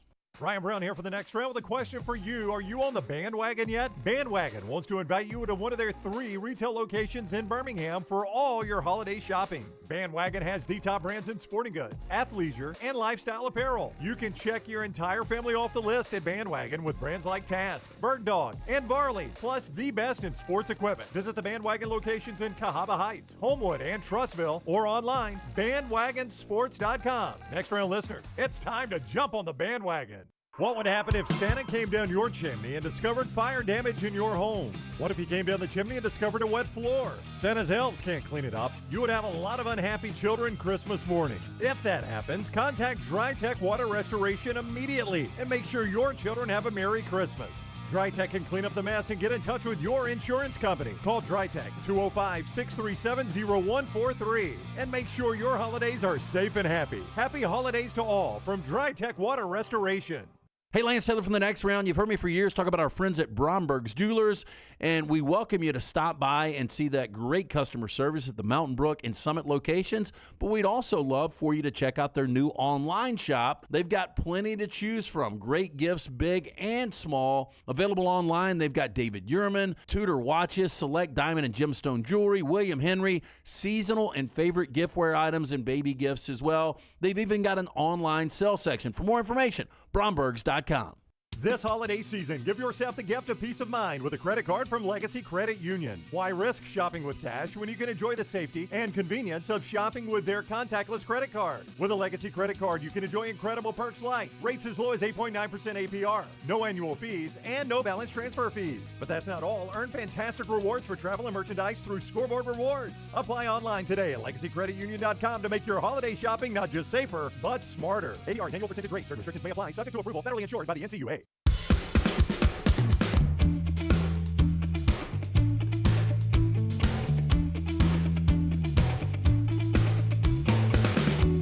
I mean, Caden Proctor is so improved at Alabama. He was a 5-star offensive tackle, the number 1 rated tackle in last year's recruiting class. The number 1 rated tackle in this recruiting class has just picked his school. Anybody know where he's going? I don't. Where's he from? I do not know that right now, Brownie. Did you prepare for this? Just happened. Just pick a school. Georgia. Temple. I'm going to go Texas. Temple. Actually, Rockstar's closest. He's going to Colorado. Oh. Yeah, good for Dion. Yeah, 5-star offensive tackle Jordan Seaton, I believe is his name, is picked Colorado today. He's the number 1 offensive tackle in the 2024 class. That from Bruce Feldman of The Athletic. I saw an article today, and I didn't read it, but it was Jason Whitlock, and you guys know he tries to be a little controversial and likes to play race a little bit. But I did find this interesting. Do you guys believe, and this not racial at all, more so just because of who he is, if Deion Sanders had Florida State at 13-0, do you think they get in? It's a really good question. It really is. I don't know. I think they probably do. Yeah, I mean, they are such a national story at that point, more so even than they are now. And Mike Norvell's a fantastic coach, don't get me wrong. But that's interesting. I had not even thought of it. I would say they get in. What do you think, Dunaway? I mean, it's one of those hypotheticals that guys like Nick Saban love, but I do find it interesting if you do change the coaches just because of all the sizzle and all of the storylines. And let's remember, it's a business, as Deion said. It's a TV product, which is why Florida State's not in it, or one of the reasons. I would Florida say State's because not of in the it. ratings, probably get in 100%. Friends at Storm Restoration Roofing, Greg Nelson, Greg from Pell City, 205-542-3531, 205-542-3531 for that free no-cost roof inspection. You can also look him up on Facebook. Just simply Greg from Pell City. There you see the phone number on your screen, and one of the young ladies who he helped put a new roof over her head. New roof, repair storm damage, or just get that free no-cost roof inspection from a local company that insurance companies trust that are A-plus rated with the Better Business Bureau. It's Storm Restoration Roofing, 205-542-3531, or Greg from Pell City on Facebook. So a former Jacksonville Jaguar employee is accused of virtual credit card stealing, using the virtual credit card program of the Jaguars to steal not a set of season tickets, not a set of gear, not $100, not $1,000, $22 million through the virtual credit card program. Amit Patel actually was, for the Jacksonville Jaguars, their financial planner and advisor when it comes to the use of their money. I think he secretly advised them to let me spend your money. $22 million. Things he bought, LT, while he was an employee for 4.5 years with the Jaguars. He got fired in February, by the way. $95,000 watch. Okay. Probably showed up at work, tried that first. He has not one, but 2 condos that he bought using the Jaguars' money. That's what you need. It's not 1 but 2. He wasted money on a Tesla. Wasted. Not the condos.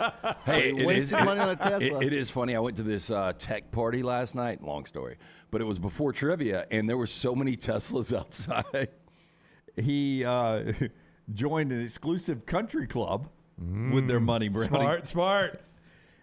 He traveled multiple vacations around the world with him and his friends, and he invested a lot, bought a lot of cryptocurrency. A lot of cryptocurrency. All with $22 million. That doesn't sound like $22 million. Yeah, I know. That's a lot of cryptocurrency. Don't you know you're going to get caught? $22 million, you probably, That's not nickel and dime. Yeah, you might slide through a $2 or $3 million. He's charged with wire fraud and a couple of other things. But he's among other things he will have to do is forfeit $22.2 million of property that he now owns. Mm-hmm. So he's got enough property and resources to give them back $22 million. Yeah, but how much time is he going to do? He's just now being charged. I don't know what he'll be sentenced. And not only that, he's got a laundry list of charges. The thing is, though, the rich get out of things a lot easier than others. So probably if he gives it back with interest, they'll probably put an ankle monitor on him, and he'd probably get house arrest for a year. His problem will be he operates in the financial industry, and boy, once you do something like that, your career could be over. So people are asking about the tech party. So girlfriend is in the tech startup business, and they had a tech party downtown Birmingham. It was put on by some other people. The most shocking thing, we had not one, not two, but 3 different listeners came up and talked to me. There you go. That away. Oh, wow. In the old tech party. We got some smart listeners. Yeah. I don't know why. Techs in the City. You get it? Oh, I do. I love that.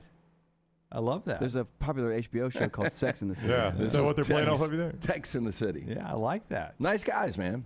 A lot of successful people. Good. You got Lunsford and number 12 there if you called it StarTex. Somebody pointed out there was this dude. Really, that's something about some of these startup tech guys that sell their companies. Like there was a guy there that had sold his company for $1 billion recently.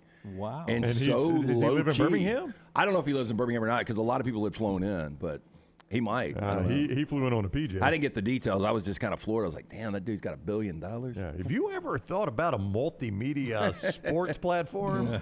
Four downs every day brought to you by the great folks at Slice. On Thursday, it's Rockstar's day to shine. Tell them about Slice and will Rockstar hit that first down Look, button? man, I would crush some Slice right now. And it's one of those pizzas that if you really want to destroy it yourself with a big appetite, you probably can. From the Hot Mama, the Soul Pie, the Bajaya Special, you can't go wrong. The variety, the creations, they're incredible. The concept was put together by the late Jeff Bajaya. His brothers, Jason and Chris, continue his legacy. 4 locations. For more information, slicebirmingham.com. Local pizza, local ingredients. Troy says LT was arm candy. Did the girlfriend say, oh, please, don't ask him a question. He's here for looks only. Yes. Yeah, no, did not get that, my friend. Here, baby. You're drooling a little bit. Guys, this one just had his identity stolen. First down. He's not in a Tesla. He drove himself here. He turned into like monsters. Which food is worth making yourself rather than buying? For me, it's chili. I brought up the chili last night that I got at Odie's, and it was fantastic. But a lot of times, if I'm like, I want chili tonight, I want to do it my way because I've got some secret ingredients. I think I have mastered my chili. It is absolutely fantastic, and I'll eat it on 2 days. I'll make it that night and let it cook for a couple of hours, and then I'll eat it the next day, and it's fantastic. It may go 3 days for me. Yeah, I like it. That's good, too. I like it when you do chili, come back with a chili dog. You make the chili, and then next time you put it on the dog, or at least 2 or 3 times after. For me, it's steak. I know you guys think I say I make the best steak of all time. I make the best steak for me because Charles says we know Brown's going to say steak. Well, because I know how I want my steak done, and you cannot do steak for everybody, right, at a restaurant. Everybody likes it differently, and it can be great at restaurants, but I can do it specifically how I want it done on my grill. Yeah, I agree. Like the steak, now more so for me at some of these restaurants when I go to a steakhouse, I like the sides and the salad and the wine.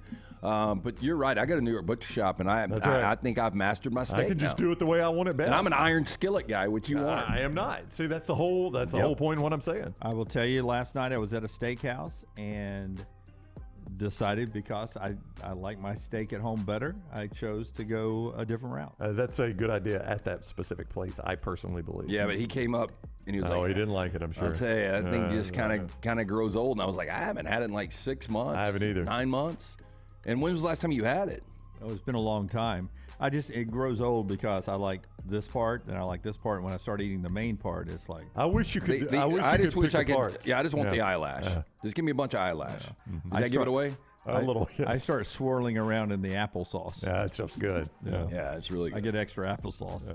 Second down. Adds a little flavor. If money wasn't an issue, what one movie prop would you want to own? Well, can I throw TV in there too? I got two. So I would love to have the briefcase from Pulp Fiction. Interesting. Okay. Yeah. I just think it's really fascinating because nobody ever answers what actually is in it. And I also think Jon Snow's Valerian steel sword would be pretty awesome. Where would you put it? Rockstar, that is a great question. I don't know where I put the briefcase. But I figure, well, you said money wasn't an option. I don't know. I'd figure something out. I think we can put the sword right there on the wall over there. For me, I couldn't think of anything specifically from Saving Private Ryan. A lot of, war stuff in that.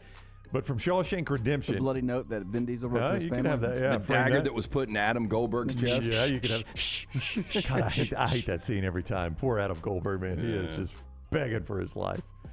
The Bible from Shawshank that is open to Exodus and it's got the axe cut out in it. If you had that in a shadow box, I think that'd be really cool. Be a really cool conversation piece. Yeah. Rock hammer. And I love that movie. Sorry, Jim. I love that movie. It took me a few times to notice that it was Exodus. It's the first page of Exodus where the bookmark is. I thought that was a really cool touch. I don't know if that's in the Stephen King book or if they just did that in the movie. I don't know. It's a short book. I'd like Bud Davis's shirt from the Urban Cowboy too, the one Pam bought him.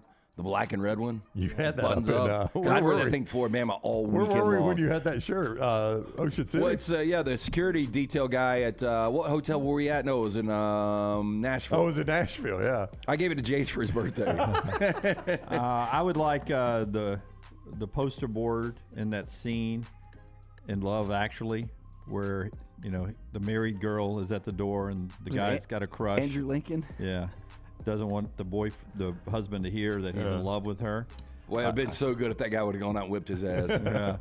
And then on the flip side of that, I would like the swimwear from the women in Baywatch from television. Oh wow! What are you gonna do with that, Jim? Date night. Make soup. Oh damn it! I just got Hasselhoff. So I misread the order. Date night, steak night. Rockstar. Third down. The world has ended. What song should play over the credits? Do we want to be really sad and morbid? Well, we're gone. Or do we want some pump-up? Sad and morbid, I'd go a couple of Queen songs, Who Wants to Live Forever and The Show Must Go On. And if we're upbeat, why not? Would you not do REM's It's the End of the World? As we know it. Yep. I was going to say Good Riddance Green Day, right? That's the one you play at the end of any sad movie. You imagine the credits, though? How long? That's a short, it's a 2.5 minute short, song. so I may have to loop that one, yeah. I think you take a song that was upbeat and you slow it down, Rockstar, like you always amp it up and slow it down. You love for Rocky. And you slow it down, you make it sad. It's hard to believe such a calamity. I've got too much time on my hand, and it's ticking away. We're going sticks ticking again? away from me. Too much time on my hand. Too much time on my hands. Not anymore. And you do it really slow. Bob says closing time. Because it's actually, I would instantly think of Fine Bomb. Because it would be the irony. You no longer have any time on your hands. French Law with a game winner right here, Rammer Jammer. Hey, man. Hey, Earth! We just beat the hell out of you.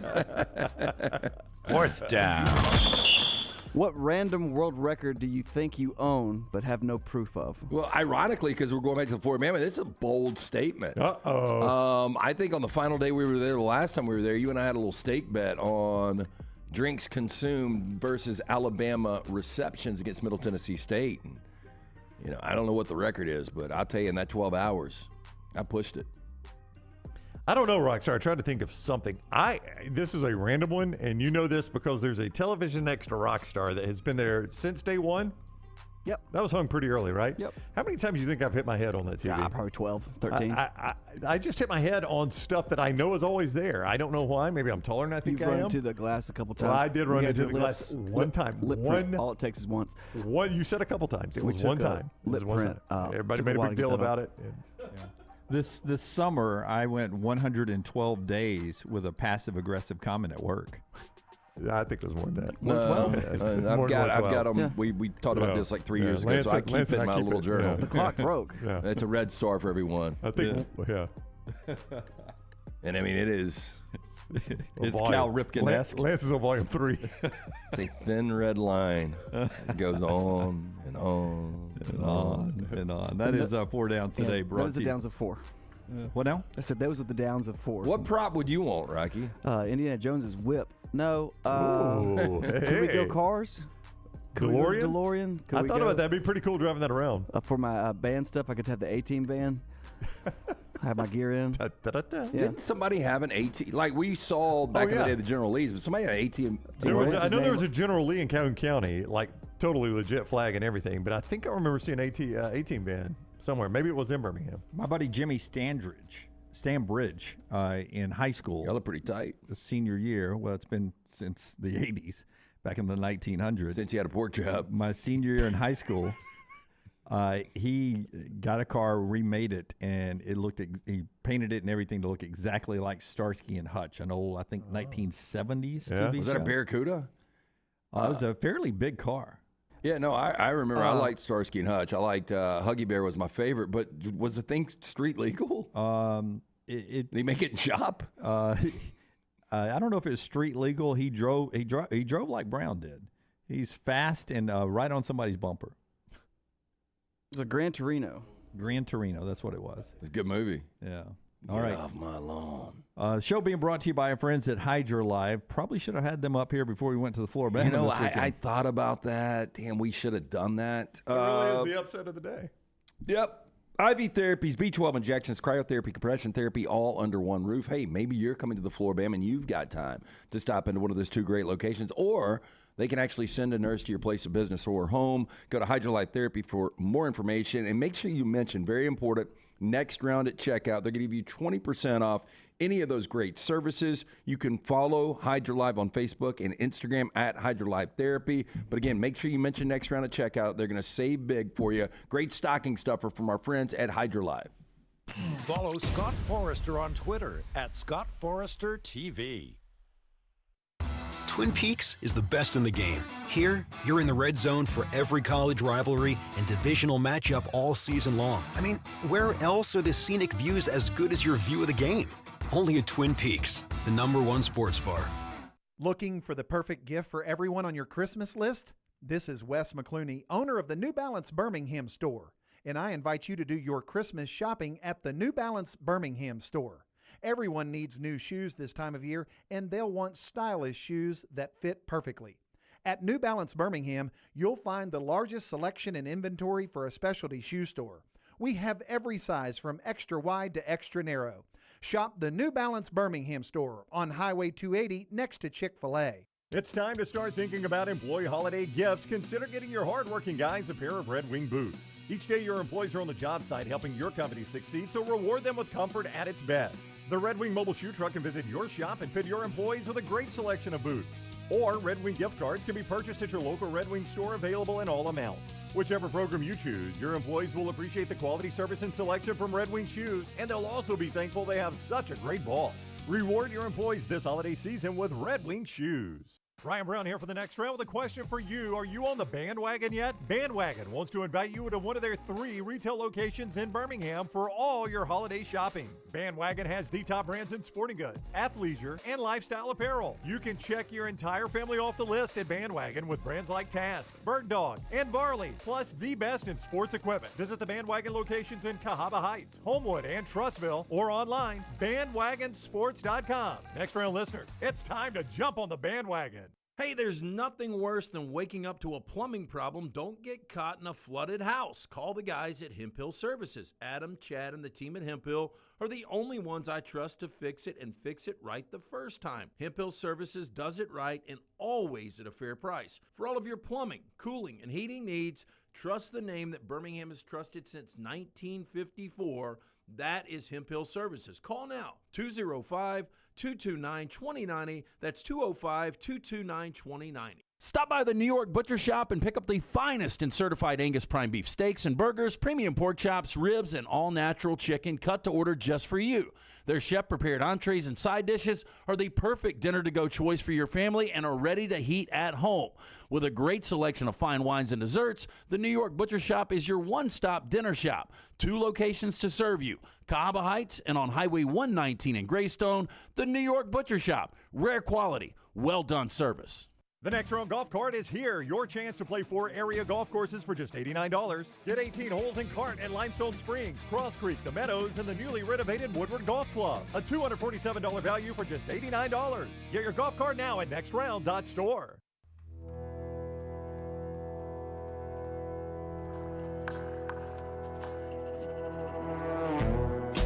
Back with you on the next round, our friends with the Birmingham Squadron. A couple of big nights coming up that are actually pretty cool, right? You get tomorrow on a Friday, an 11:30 a.m. tip against Rio Grande Valley, the Vipers.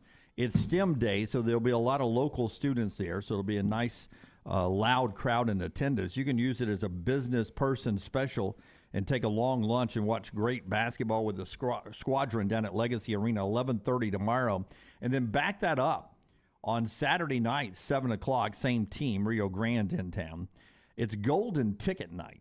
So not only will you get great basketball with a Squadron, if you're feeling lucky, they'll do dozens of drawings throughout the game with awesome prizes and experience to be given away. That's on the Saturday night game at 7 o'clock. So 11:30 tomorrow, 7 o'clock on Saturday night. Just go to Legacy Arena. You can buy your tickets at the gate or go to the Squadron website for details there.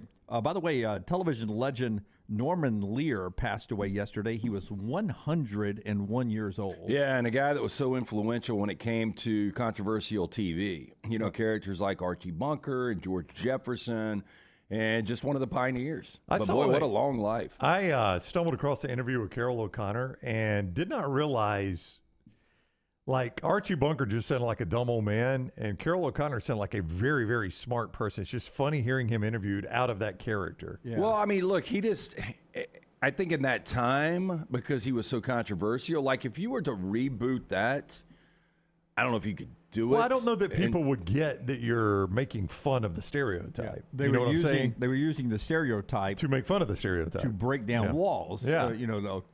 Form a discussion in the country that was helping to change the racial dynamics. And a lot of times people don't stop long enough to take that into consideration. And I'm with you. I don't know that show would work today. Yeah, and look, and Carol O'Connor was really a very versatile actor, because you go from that to Heat of the Night. Which also they used to sort of break down racial barriers and Southern stereotypes. Yeah, I mean, a small-town sheriff in Mississippi whose partner is black in that time. And I don't know if you guys have ever seen the movie, but Rod Sterling and, oh my gosh, how am I forgetting? Sidney Poitier. The original movie is incredible. Yeah, I've never seen that, no. Yeah, you ought to. Do y'all remember who you picked to be in the Final Four? I haven't found it. I had Texas. We did it at the Floribama. You remember that? Yeah. We were at the Floribama. We were across the street in the sports bar there when we maybe I did that as part of my guarantee. Was that our guarantee Friday? Yeah. And we'll recap the guarantees after the season. But I had Texas in. Yeah. Our 40 and 40. I forget who we all put. Maybe I can chase it down at some point today. We had graphics built or something. But guess who almost got it exactly right? Little guy that gets a lot of fun made of him because he was so bad at this in the 2022 season. But old Desmond Howard. Desmond's playoff bracket back in the day was Michigan, Texas, Alabama, and Florida State. So close to nailing the 4-team playoffs. Wow. Dude, that laugh sums it up. Yep. So, he missed on Washington and Florida State? He missed on Washington and Florida State, switching those two out. I mean, that's so dang close. Yeah. So close there for Desmond getting it right after he was so bad the year before, right? Yeah, it was awful last year. Yeah. Good for him. I mean, that's a heck of a prediction there. Yeah, I do know. I did pick LSU. I had LSU win the national championship. People love to tell me about that. They do. Look, LSU is a good team. I didn't realize if the defense. So the defense was an F, right? Oh, yeah. If for LSU, yes. If the defense is a C. Yeah, they're probably. I mean, they're in the mix. They could have been playing last Saturday against Georgia. You don't know. It would depend on that game at Bryant-Denny. Hey, look, I get more wrong than I get right. I own it. I think I had Georgia and Alabama both in. And I would assume I had Ohio State and Texas if I had to guess on my Final Four. But Little T's got our conference championship game predictions. Yeah. Oh, here's mine. I had Alabama, Georgia, Ohio State, Texas. Alabama, Georgia, Ohio and State, just Texas. just missing Michigan. Yeah. And USC. Got a miss on USC there, Lance. Sorry. Yeah. Here's our this is the actual compiled 40 and 40. That's Ryan's right there, 40 and 40. So you were Georgia, Ohio State, USC, Alabama, as you just said. Who else do we have? Do we have anybody else's for us? Oh man, I was so close, Jim. Yeah, you were. I had LSU a little too high. I had Florida State in there. That wasn't a bad 40 and 40 by me. This is mine: Georgia, Ohio State, Alabama, LSU. I mean, truthfully, 3 of those should be in there. Not Ohio State. Michigan 5th, Clemson. Ooh, big miss. That was a big miss. Yeah. We missed one. Okay, we got Georgia, Ohio State, Bama, Texas. That's pretty close though. Boy, we liked us some Georgia and Alabama both being in there, didn't we? Yep. And then here's LTs: LSU, Georgia, Ohio State, and Alabama. Alabama saves the graphic for you. You know who did? Yeah. Kansas State, Clemson. Boy, you expected a lot out of K-State. I forgot about that. Yeah, always votes Utah in the top 7. I thought Cam Rising was coming back. No, he did. He didn't. I got Texas and Washington and everything. Yeah. Taylor, thanks for digging those up. Forrester, thanks for digging those up. Top of the hour, we'll talk to Dan Orlovsky coming back on the other side. Redmont Vodka bringing you part of the great show. Yes, locally owned and operated. Charles Barkley, one of the great faces behind Redmont Vodka. Pick up a bottle. It is available in 22 states. If you're at a bar or restaurant, you ask for it by name and they don't have it, tell them to get it. It's gluten-free, 8 times distilled. Great holiday present at any of the parties you're going to. It's Redmont Vodka. Unlocked with Fox Sports' Brock Heward and Lance Taylor weekly at Disrupt the Media on YouTube and wherever you get your podcasts. This hour brought to you by Jack's Western and Outdoor Wear, the perfect place for all your holiday shopping. We are easy to find just off of I-65, exit 304 in Coleman. Just look for the big red building. A legendary coach once said, "It's not the will to win that matters, it's the will to prepare to win." Bryant bankers have the dedication and experience to put together a financial game plan that's right for you. Stop by one of the 7 Central Alabama locations today or give them a call at 1-855-4-BRYANT to begin preparing for your financial future today. You'll find out what unbeatable service and legendary results are all about. Bryant Bank, Equal Housing Lender, member FDIC. The Birmingham Racecourse Casino's 7 days of giveaways is going on now. The more you visit, the more chances you have to win. We're giving away $125,000 in free play and cash. That's right, Birmingham Racecourse Casino is giving away $125,000 in free play and cash. Play the latest, most exciting games around with fun bonuses and big jackpots. There's always more ways to win at Birmingham Racecourse Casino off I-459, exit 31, Derby Parkway. Must be 21 or older, must be present to win. Spring weather is here, and our friends at Hemphill Services are offering a $69 HVAC tune-up plus 10% off any service call when you mention the next round. Call Adam, Chad, and the guys at Hemphill Services. Make sure your HVAC unit is ready to keep up with the changing weather. Hemphill Services, locally owned and operated independent train dealer. The team can service all makes and models. For all of your plumbing, heating, and cooling needs, call Hemphill Services. It's hard to stop a train. 205-229-2090 or hemphillservices.com. That's 205-229-2090. hemphillservices.com. Hey, if you're looking for Birmingham's best pizza, you need to stop in and see our friends at Slice Pizza and Brew. It's as local as you can get, from the ingredients that go into every pizza to the beer on tap. For a great lunch or dinner, go see our friends today, Vestavia or Lakeview at Slice. The wait is over. Tonali has arrived. Beautifully distinctive Italian styling and performance. Come test drive the all-new 2024 Alfa Romeo Tonali plug-in hybrid at Alfa Romeo of Birmingham. The all-new Tonali offers best-in-class horsepower and torque, fastest 0 to 60 times in its class, plus best-in-class range with full electric charge. And best of all, qualified Tonali leasees are eligible for up to $7,500 EV tax credit factored into your lease. Hurry down to Alfa Romeo of Birmingham and experience the all-new Tonali. Give the gift of Daniel Moore art this holiday season with the 2024 Crimson and White Fine Art Calendar. This year's calendar features collectors' most beloved Daniel Moore Alabama football moments, from the classic goal line stand to the Saban-era 2nd and 26. Special offer for listeners only. Buy 2 calendars and get 1 free with code HOLIDAY at danielmooreart.com or by calling 1-800-735-2787. Jim Dunaway, Lance Taylor, Ryan Brown, and Rockstar. Live from the Birmingham Racecourse Casino Studios, the next round, presented by Bud Light, is on now.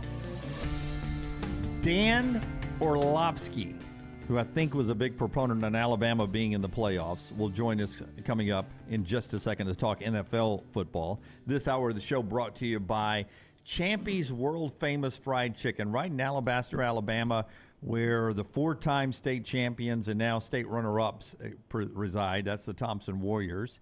You can get great lunch at Champy's Chicken today. Champy'sChicken.com for details. Highway 119 with Sterling and the crew and all the great sides. You know, coming back this summer, EA Sports College Football still on track to come back. They think they've solved all the payments to the players, the legal issues and everything. If the 4-team college football playoff teams were EA Sports College Football covers, these are what maybe they would look like. Who we're going to go first? The Alabama cover? Nope, Washington. You'd have Michael Penix on the cover. I would agree. Pretty good look there, right? Who's next? I think the only one, so there's Quinn Ewers. The only non-quarterback's going to be Blake Corum. You think it'd be Blake Corum of Michigan? Nope, they're going to go J.J. McCarthy, right, so we're just going to go quarterbacks. Then on all here's these. the Alabama one, Jalen Milroe, NCAA football 2024. Yeah, so just go quarterback. Yeah, we'll see who actually gets the cover on EA Sports. In the old days, it had to be somebody who had given up eligibility, who was going into the NFL, and they would use their college picture for back then. Now, was it, the one I really remember that was NIL. It could be anybody, right? And maybe it was the last one I bought was Joey Harrington. I thought the last one they made was Shoelace. It was. I think it was. Right? The last one I own is Shoelace. Yeah. And they may go multiple covers and just spread that NIL money out a little bit. And now that you think about it, this is just thinking out loud. If you're EA Sports, why don't you go a cover for each conference and kick a little extra money to that athlete and to that conference to sort of smooth over the old surface there for the name, image, and likeness. So throw it out as many as you can. Have an SEC cover. Like Lindy's used to do. Change the cover of the magazine wherever you're selling it. Yeah, why not? Why not? Be cheap on your end, I'm sure. All right, Dan Orlovsky talking NFL in just a second. By the way, according to reports, the competition committee, not for this year, but they are reviewing whether or not the tush-push is going to be legal moving forward. It's been something that's been discussed many times. Watching it in both college and the NFL now, not a lot of people do it really well. I mean, some do it good, some do it okay. The only one that is guaranteed every time is the Eagles. You know, Bama tried it down on the goal line and didn't get in. Yeah. And Roy Dale Williams had to score on the next play. Now, it ended up benefiting Bama because it just continued to burn time. Yeah, I've seen, I want to say, I don't know, this year, 50 different teams, players try to emulate what they do, and I bet it's 50%. Yeah. And it is legitimately 95% when the Eagles do it. It is. I have not seen, and you can understand why. I've watched every Dolphins play of the season. They have not run it one time. Well, I wouldn't. No, I mean, I definitely would not. Yeah. You think you want Tua at the bottom of a you got to have a certain quarterback to do it right. Like Jalen Hurts is easy. Yeah. Josh Allen is easy. That's right. Tua and Bryce Young, not easy. Why in the world would you do that? But a little surprised, watching the Jags the last couple of weeks. They've had opportunities with Trevor Lawrence, and ironically, he's hurt now with the high ankle sprain. But they haven't used 6'6" Trevor Lawrence, which doesn't make a lot of sense. I'm trying to remember. He does it when they do it. He does the jump and sticks the ball and hold out. it over. Yeah, just because it's like a tennis ball in his hand. His hand's so big. But I mean, at that point, it's safer on the goal line there. It is, but it's a fighter's punch on. If you just got to make sure right, you touch chalk or cross that chalk. Safer on the goal line. There was a team this past Sunday though that subbed their quarterback out and brought a running back in to do it, and they didn't get it. Miami did that when Brian Flores was the coach and Jacoby Brissett was the backup to avoid Tua and quarterback sneaks. They would bring Jacoby Brissett in to run quarterback sneaks. And the Saints still do it with Taysom Hill, but they don't. They let him run it. They find a gap and he takes off. A lot of people were saying the Saints should have put Taysom Hill in instead of Jameis Winston. Jameis Winston was awful. He was, and people were like, "Why did you not just go to Taysom Hill?" It cost us a cover on Sunday. Maryland did it against Michigan. They had 2 touchdowns. They took Talia out and put in a kid who was like a position player or a backup quarterback way down, and he ran a couple of the tush pushes. I tell you who would have been great at it is Blake Bell, the old Belldozer. The Belldozer from Oklahoma? Yeah. Yeah. We'll see. The commissioner apparently has no feeling one way or the other. He gets paid to not jump into this. But the competition committee is looking at it. It'd be a weird play to outlaw. I mean, what is technically wrong with it? Except that it's become so automatic with Philadelphia. That's what everybody's upset about. I bet Tebow would have been good at it. Oh, Tebow would have been phenomenal at it. All right, Dan Orlovsky joins us every single week, and when Dan comes on, he joins us courtesy of MyBookie.ag. The code next round, when you sign on there at MyBookie.ag, you make that initial deposit. They'll give you a match up to $1,000 when you use code next round at MyBookie.ag. What is up, Dan? How are you today?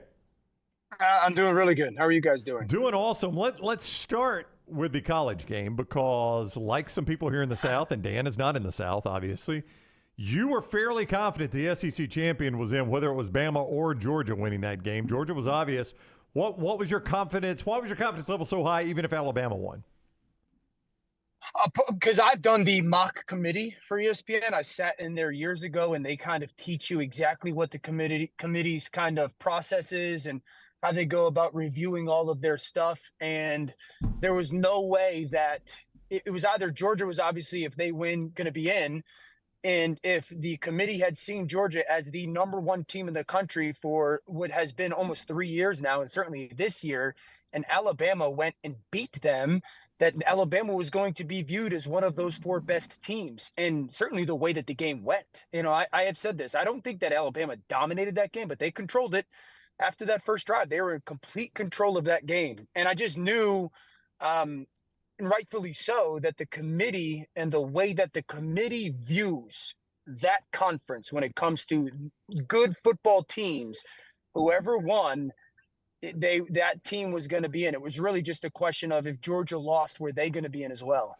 It wasn't long ago I was at an SEC championship game in 2019 where juggernaut LSU knocked off Georgia, but I remember George Pickens making some big plays in that game. We've got a garbage game tonight with New England-Pittsburgh. If I ask you if George Pickens was on Kansas City's roster, how big of a superstar would he be? Oh, he'd have 1,300-plus yards a season. He would be what – not style-wise – but he would be what Tyreek was. He would be that guy that would be having 10 or 12 touchdowns and 1,200 to 1,400 plus yard seasons. That's kind of who he would be. He's unbelievably talented. I called a couple of his games in college. I actually called the Georgia Tech fight game that he was a part of. This is the downside. So often we talk about wide receiver quarterbacks, and it's rightfully so the conversation of, well, where they go is going to determine how good they are. And that's not all that different to skill position players as well. And not really linemen, but skill position players, wide receivers are in many ways dependent upon the offense they play in and the quarterback throwing them the ball. And he's just been in a place that, hasn't excelled at either of those spots. Because of the shows I watch, my algorithms kick out spy shows, CIA shows to me on Netflix and Amazon and stuff. Every week when Orlovsky is in this situation, it's always like, Eagles in the limo, get him to the embassy, get him to the embassy. It's like you're escaping something every week. I love it. It's fantastic. Yeah. Yes. Sometimes I am, trust me.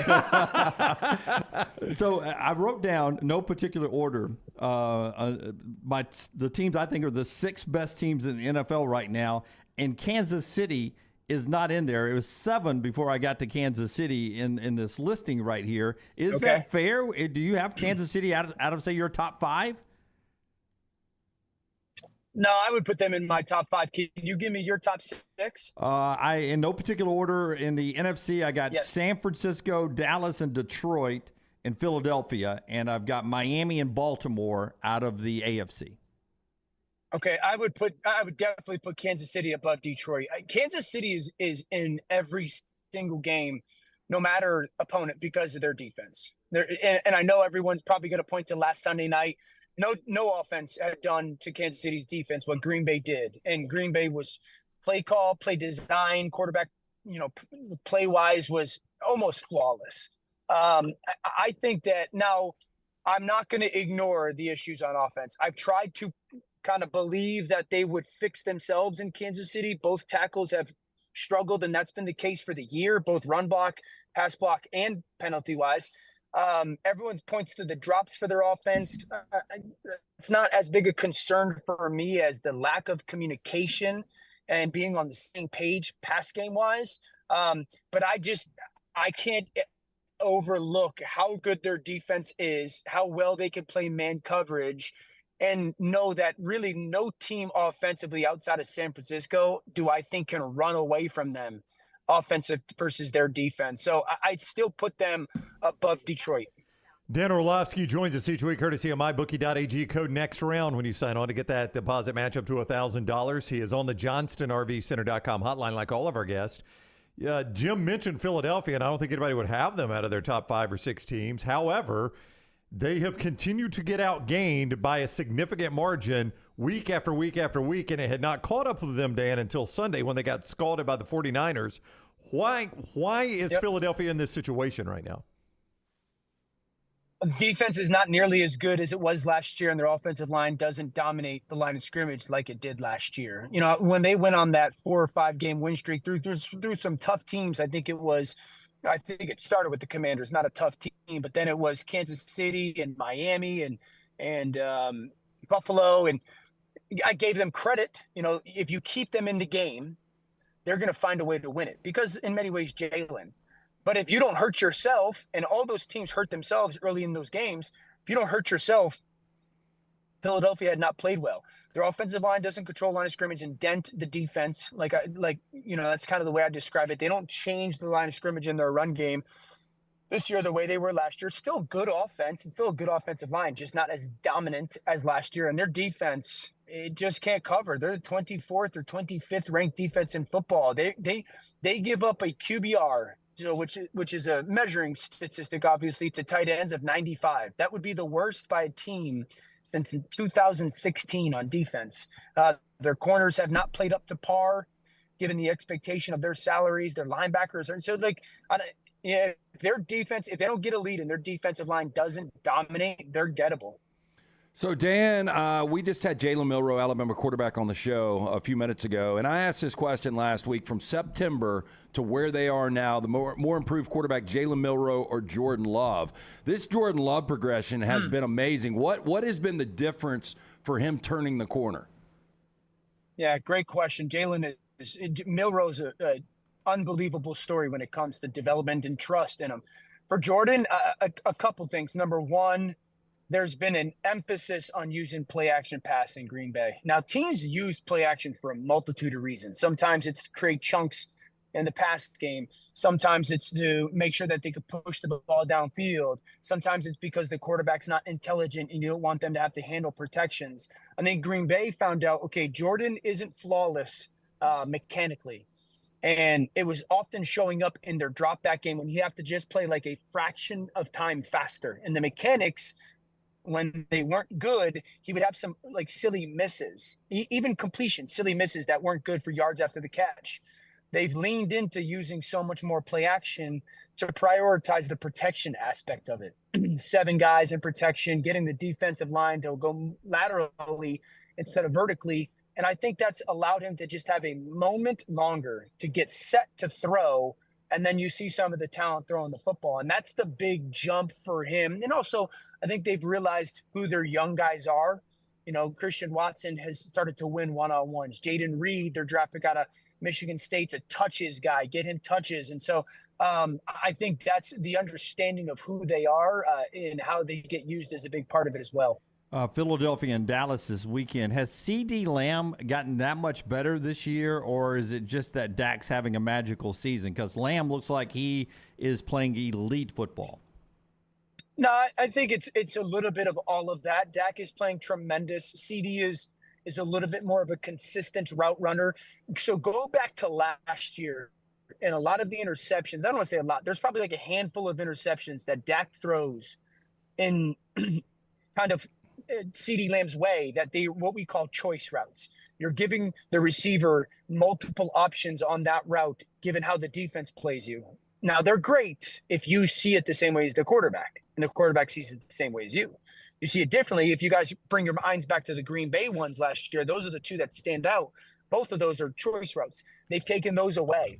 And so that creates what happens in choice routes is inevitably there's gray area. What happens when you take those away and give definitive is there's black and white. Hey, he's supposed to be here when he's supposed to be there, never fool the quarterback. And so that's created a little bit faster play from those guys. I think Mike McCarthy gets a credit for that as well. And also, they've just started throwing the ball more.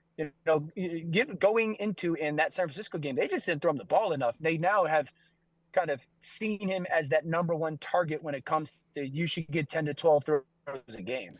Bengals coach Zach Taylor, the worst play call I've seen in the NFL in years on Monday night with the Tyler Boyd throwback. I mean, it was awful. And it's one of those that, look, and I guess they're still kind of in the playoff conversation at 6-6, and they got away with a win. But if they don't win that game, he gets completely crushed. With all that said, how does a backup quarterback in Jake Browning, a guy that hasn't started in forever before last week, come out and go 32 of 37, 354? Yeah, specific to Jake, he played on time. That was the big thing. He was back foot in the ground, ball out. Back foot in the ground, hitch, ball out. He never held the ball for a long period of time. So that's a credit to him. And smart player, he's been around football for a long time, seen a lot of defense because of all of the snaps. And he was helped by Jacksonville defensively. I was honestly shocked how poorly Jacksonville played on defense. They sat in zone a ton. That's why he was able to play on time so much. They never changed up their plan. They never challenged guys at the line of scrimmage. I thought they gave easy completions. Crediting Jake Browning, playing on time is a big part of that. But I was so blown away with how kind of challenging or unrestrictive Jacksonville's defense played that night. There are 2 Monday night games this week. Packers are at the Giants on ABC at 6:15 or 7:15. I'm sorry. Titans at the Dolphins on ESPN at 7:15. Dan is on the Titans-Dolphins game. The Dolphins are 0-1 with Dan on games this year. So if it goes to 0-2, I cannot be friends with him anymore. So gotta get better. Yeah, a lot of pressure on you. Although that game was international, so I'm not sure it counts in the standings, Dan. I would not count that in the standings. We don't keep track of things that went. It's like Vegas, right? What happened there stays there. That game was in Germany. I don't even recognize it. It was in Germany. Hey, best place to eat lunch in New York? Best place to eat lunch in New York. Honestly, probably not the guy to ask. I have like a protein bar every day. But there is a place called Malibu Kitchen or Malibu Farms underneath our studio that's got the best Caesar salad in the world. Okay. Is y'all's studio really like on the Hudson River? Yeah, it's right on it. It's a pier. It's called Pier 17. So it literally sits on a pier over the Hudson River. Yeah, we used to debate. I wonder if that's real or not. The camera behind, or the shot behind us? What you see behind us is that's not windows. Yeah. They built the building wrong. Yeah. I think one day it was supposed to be. Yeah, I think one day Greeny was talking and a bird hit the camera or something like that, and you're like, that's obviously a camera shot there. Yeah. That happens. Architectural flaw. All right, so see Dan on that Dolphins-Titans game Monday night on ESPN and throughout the weekend there. Thank you very much, Dan. Safe travels. Peace, fellas. All right, buddy. See you. Dan Orlovsky with us each week on the JohnstonRVCenter.com hotline. Dan joins us courtesy of MyBookie.ag. Code next round when you sign on at MyBookie.ag. Get that sign-on deposit match up to $1,000 with code next round at MyBookie.ag. It seemed like he was re-entering the atmosphere. Who, Dan? Yeah, that was a bumpy-ass road. It was. Yeah. I know this is not big news. Eagles in the limo. Get him to the embassy. Bumpier than Harps the other day? No, that was constantly. Like Harp was off-road. No, but I think this is kind of cool. So Kurt Cignetti, who was at James Madison, moves on. And James Madison has just hired their new coach. I've never heard of this guy, but I like when these kind of guys get opportunities. But Holy Cross's head coach, Bob Chesney, is now the Duke's new head coach. Yeah. I mean, you hope, or is James Madison's new head coach. Yeah, James Madison. Manny Diaz getting the Duke job. What did I say? No, I said the Dukes. Oh, the Dukes. My apologies. My apologies. He's the Duke's new head coach. And Lance is right. Holy Cross is a very small program in football, in the football world. And you're taking over a program that was in the running for the college football playoff. Absolutely. All right. Show being brought to you by our friends at Alabama Power. One more thing to get to in this segment. But did you know that you can set up payment usage, check just how much power you're using, make your plans when it comes to power being restored during storms, all of that at the palm of your hand with the Alabama Power app. It's new. It's so functional, and it's available on your Apple and Android store. Just go to that and download the Alabama Power app, or go to alabamapower.com/mobile app, alabamapower.com/mobile mobile app. Rockstar Cut 4, this will resonate well here in this state.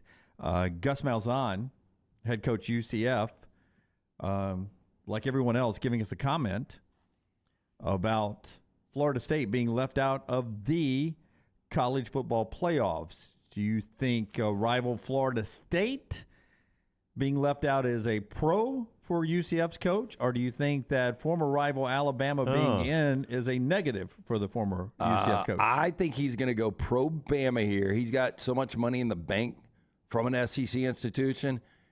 He doesn't give. He gives no shits. I am going to go fly the state of Florida flag here. I think he's going to back his in-state school. Okay, one saying lean into the state of Florida rivalry and support the SEC where you got bazillions of dollars, or one is stick it to Alabama. Here we go. I mean, I was real disappointed. What football really is finding a way to overcome obstacles. I mean, I was real impressed. I texted him after the game. That was one of his best coaching jobs. I mean, they're their third quarterback in, and a team finds a way, a defense play their best game against a top 20 offense, and they win, and they don't get rewarded. I think that's a bad look for football. I was real disappointed personally. I'm kind of one of those old school, high school guys, worked my way up. And not that I'm a Florida State fan by any means. I'm a Mike fan, but I just don't think I don't think it's good for football. And they should be in. I'm sitting there trying to figure out, like Georgia, they hadn't lost in 3 years, and they lose by 3 points, and they don't make it. I don't know. I think, hell, Gus. I think they need to how many look people you at how they're evaluating. The good thing is that it's going to 12. And so this is probably the last year you'll have that. But I don't know. I mean, an undefeated team in a Power 5 conference wins their conference championship, and they leave them out, and they use the excuse their quarterback's hurt. No, I don't go for that one. Yeah, he's pretty. It was kind of dumb comments, honestly. Well, they use that as an excuse. It's not an excuse. It's the legitimate. reason. Yeah, it's the reason they didn't do it. It wasn't really an excuse. Jordan Travis is playing. Yeah. Florida State's in the playoffs. I don't know. The future's bright because they're going to 12. Well, yeah, but people keep talking about it like it's bad for college football, setting a bad precedent. They're not setting a precedent at all. Right. I saw a lot of people say that Sunday. This just sets an awful precedent for college football. It does not. You literally cannot set a precedent on something you're doing for the last time. There is no precedent. Next year, you know where Florida State would be? They'd have a bye. Yep. It was locked in. There's nothing anybody could do about it. Not one person could take it away from them. They're a conference champion. They'd technically be the 5th seed. Behind who? There's only 4 champions. Oh, that's right. Oh, you're going with next year. That's what I said. Next year, Florida State. I'm just saying Texas also was a Power 5 conference I'm saying champion. Next year they would be a number 4 seed. Yep. Or a number 3 seed, or a number 2 seed. They'd have first round bye. Absolutely. When we come back, we've got trash. If you would like the Terrion Arnold interview, it is available on all of our video platforms. Rockstar Cut 3, Terrion Arnold earlier today on Ladd McConkey. If you follow Terrion on our show before the SEC championship game, he complimented Ladd McConkey. But said he was looking forward to covering him and explained how he may be able to take Ladd McConkey out of the game.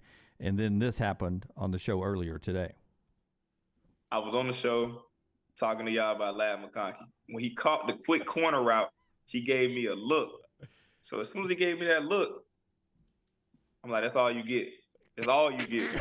like I literally, his mouthpiece, because he didn't say anything. Like his mouthpiece was in, and it is crazy because like I think about so many different situations in the game. Because as soon as he caught that ball, I said, "Yeah, he thought about what I said." He saw the show. He saw the show. Hey, so Lank is. Go ahead. I said, but I was saying, but then on top of that though, you go back and look at it like before it comes out your mouth, like you know what you're saying. You know, guys gonna see that, and like that's just the perks that it has as far as getting yourself ready to play. And I kind of feel like it's one of those things like a Deion Sanders, like a Jalen Ramsey, talking to guys like that. Like Jalen, used to text guys' girlfriends before the game. I feel like now it's 2023, so I mean that's a little different. I ain't that crazy, but just that's what come with the game and makes the game more exciting. Terrion Arnold. You can get him on all our video platforms. The show today being brought to you by our friends at New York Butcher Shop. Yeah, make sure you stop in and see our friend Jim. 2 great locations, the original in Cahaba Heights, one in Greystone right there off of Highway 119. They've got the incredible meats right there, cut to order for you. They've got the huge deli sandwiches, great place for lunch. Of course, fantastic desserts, fine wines. 2 locations, New York Butcher Shop, rare quality, well-done service. Take the next round anywhere you go with official Next Round gear. Buy yours today at nextround.store. IV therapy, B12 injections, cryotherapy, and compression therapy all under one roof. It's our friends at HydroLive. Mention Next Round at checkout. Save 20% off any service. HydroLive's got 3 locations, Homewood, Tuscaloosa, and coming soon to Greystone. Want more of the Next Round? Download the app or visit nextroundlive.com for the latest podcast, The Mystery Fifth Hour, our Not For All Ages podcast, The Last Call, and the entire Double Down Media podcast family. All at nextroundlive.com and on the Next Round app. A legendary coach once said, "It's not the will to win that matters, it's the will to prepare to win." Bryant bankers have the dedication and experience to put together a financial game plan that's right for you. Stop by one of the 7 Central Alabama locations today or give them a call at 1-855-4-BRYANT to begin preparing for your financial future today. You'll find out what unbeatable service and legendary results are all about. Bryant Bank, Equal Housing Lender, member FDIC. It's time to start thinking about employee holiday gifts. Consider getting your hardworking guys a pair of Red Wing boots. Each day your employees are on the job site helping your company succeed, so reward them with comfort at its best. The Red Wing mobile shoe truck can visit your shop and fit your employees with a great selection of boots. Or Red Wing gift cards can be purchased at your local Red Wing store, available in all amounts. Whichever program you choose, your employees will appreciate the quality, service, and selection from Red Wing shoes, and they'll also be thankful they have such a great boss. Reward your employees this holiday season with Red Wing shoes. Give the gift of Daniel Moore art this holiday season with the 2024 Crimson and White Fine Art Calendar. This year's calendar features collectors' most beloved Daniel Moore Alabama football moments, from the classic goal line stand to the Saban-era 2nd and 26. Special offer for listeners only. Buy 2 calendars and get 1 free with code HOLIDAY at danielmooreart.com or by calling 1-800-735-2787. The wait is over. Tonali has arrived. Beautifully distinctive Italian styling and performance. Come test drive the all-new 2024 Alfa Romeo Tonali plug-in hybrid at Alfa Romeo of Birmingham. The all-new Tonali offers best-in-class horsepower and torque, fastest 0 to 60 times in its class, plus best-in-class range with full electric charge. And best of all, qualified Tonali leasees are eligible for up to $7,500 EV tax credit factored into your lease. Hurry down to Alfa Romeo of Birmingham and experience the all-new Tonali. Hey, Lance Taylor from the Next Round. You've heard me for years talk about our friends at Bromberg's Jewelers, and we welcome you to stop by and see that great customer service at the Mountain Brook and Summit locations. But we'd also love for you to check out their new online shop. They've got plenty to choose from. Great gifts, big and small. Available online, they've got David Yurman, Tudor watches, select diamond and gemstone jewelry, William Henry, seasonal and favorite giftware items, and baby gifts as well. They've even got an online sale section. For more information, brombergs.com.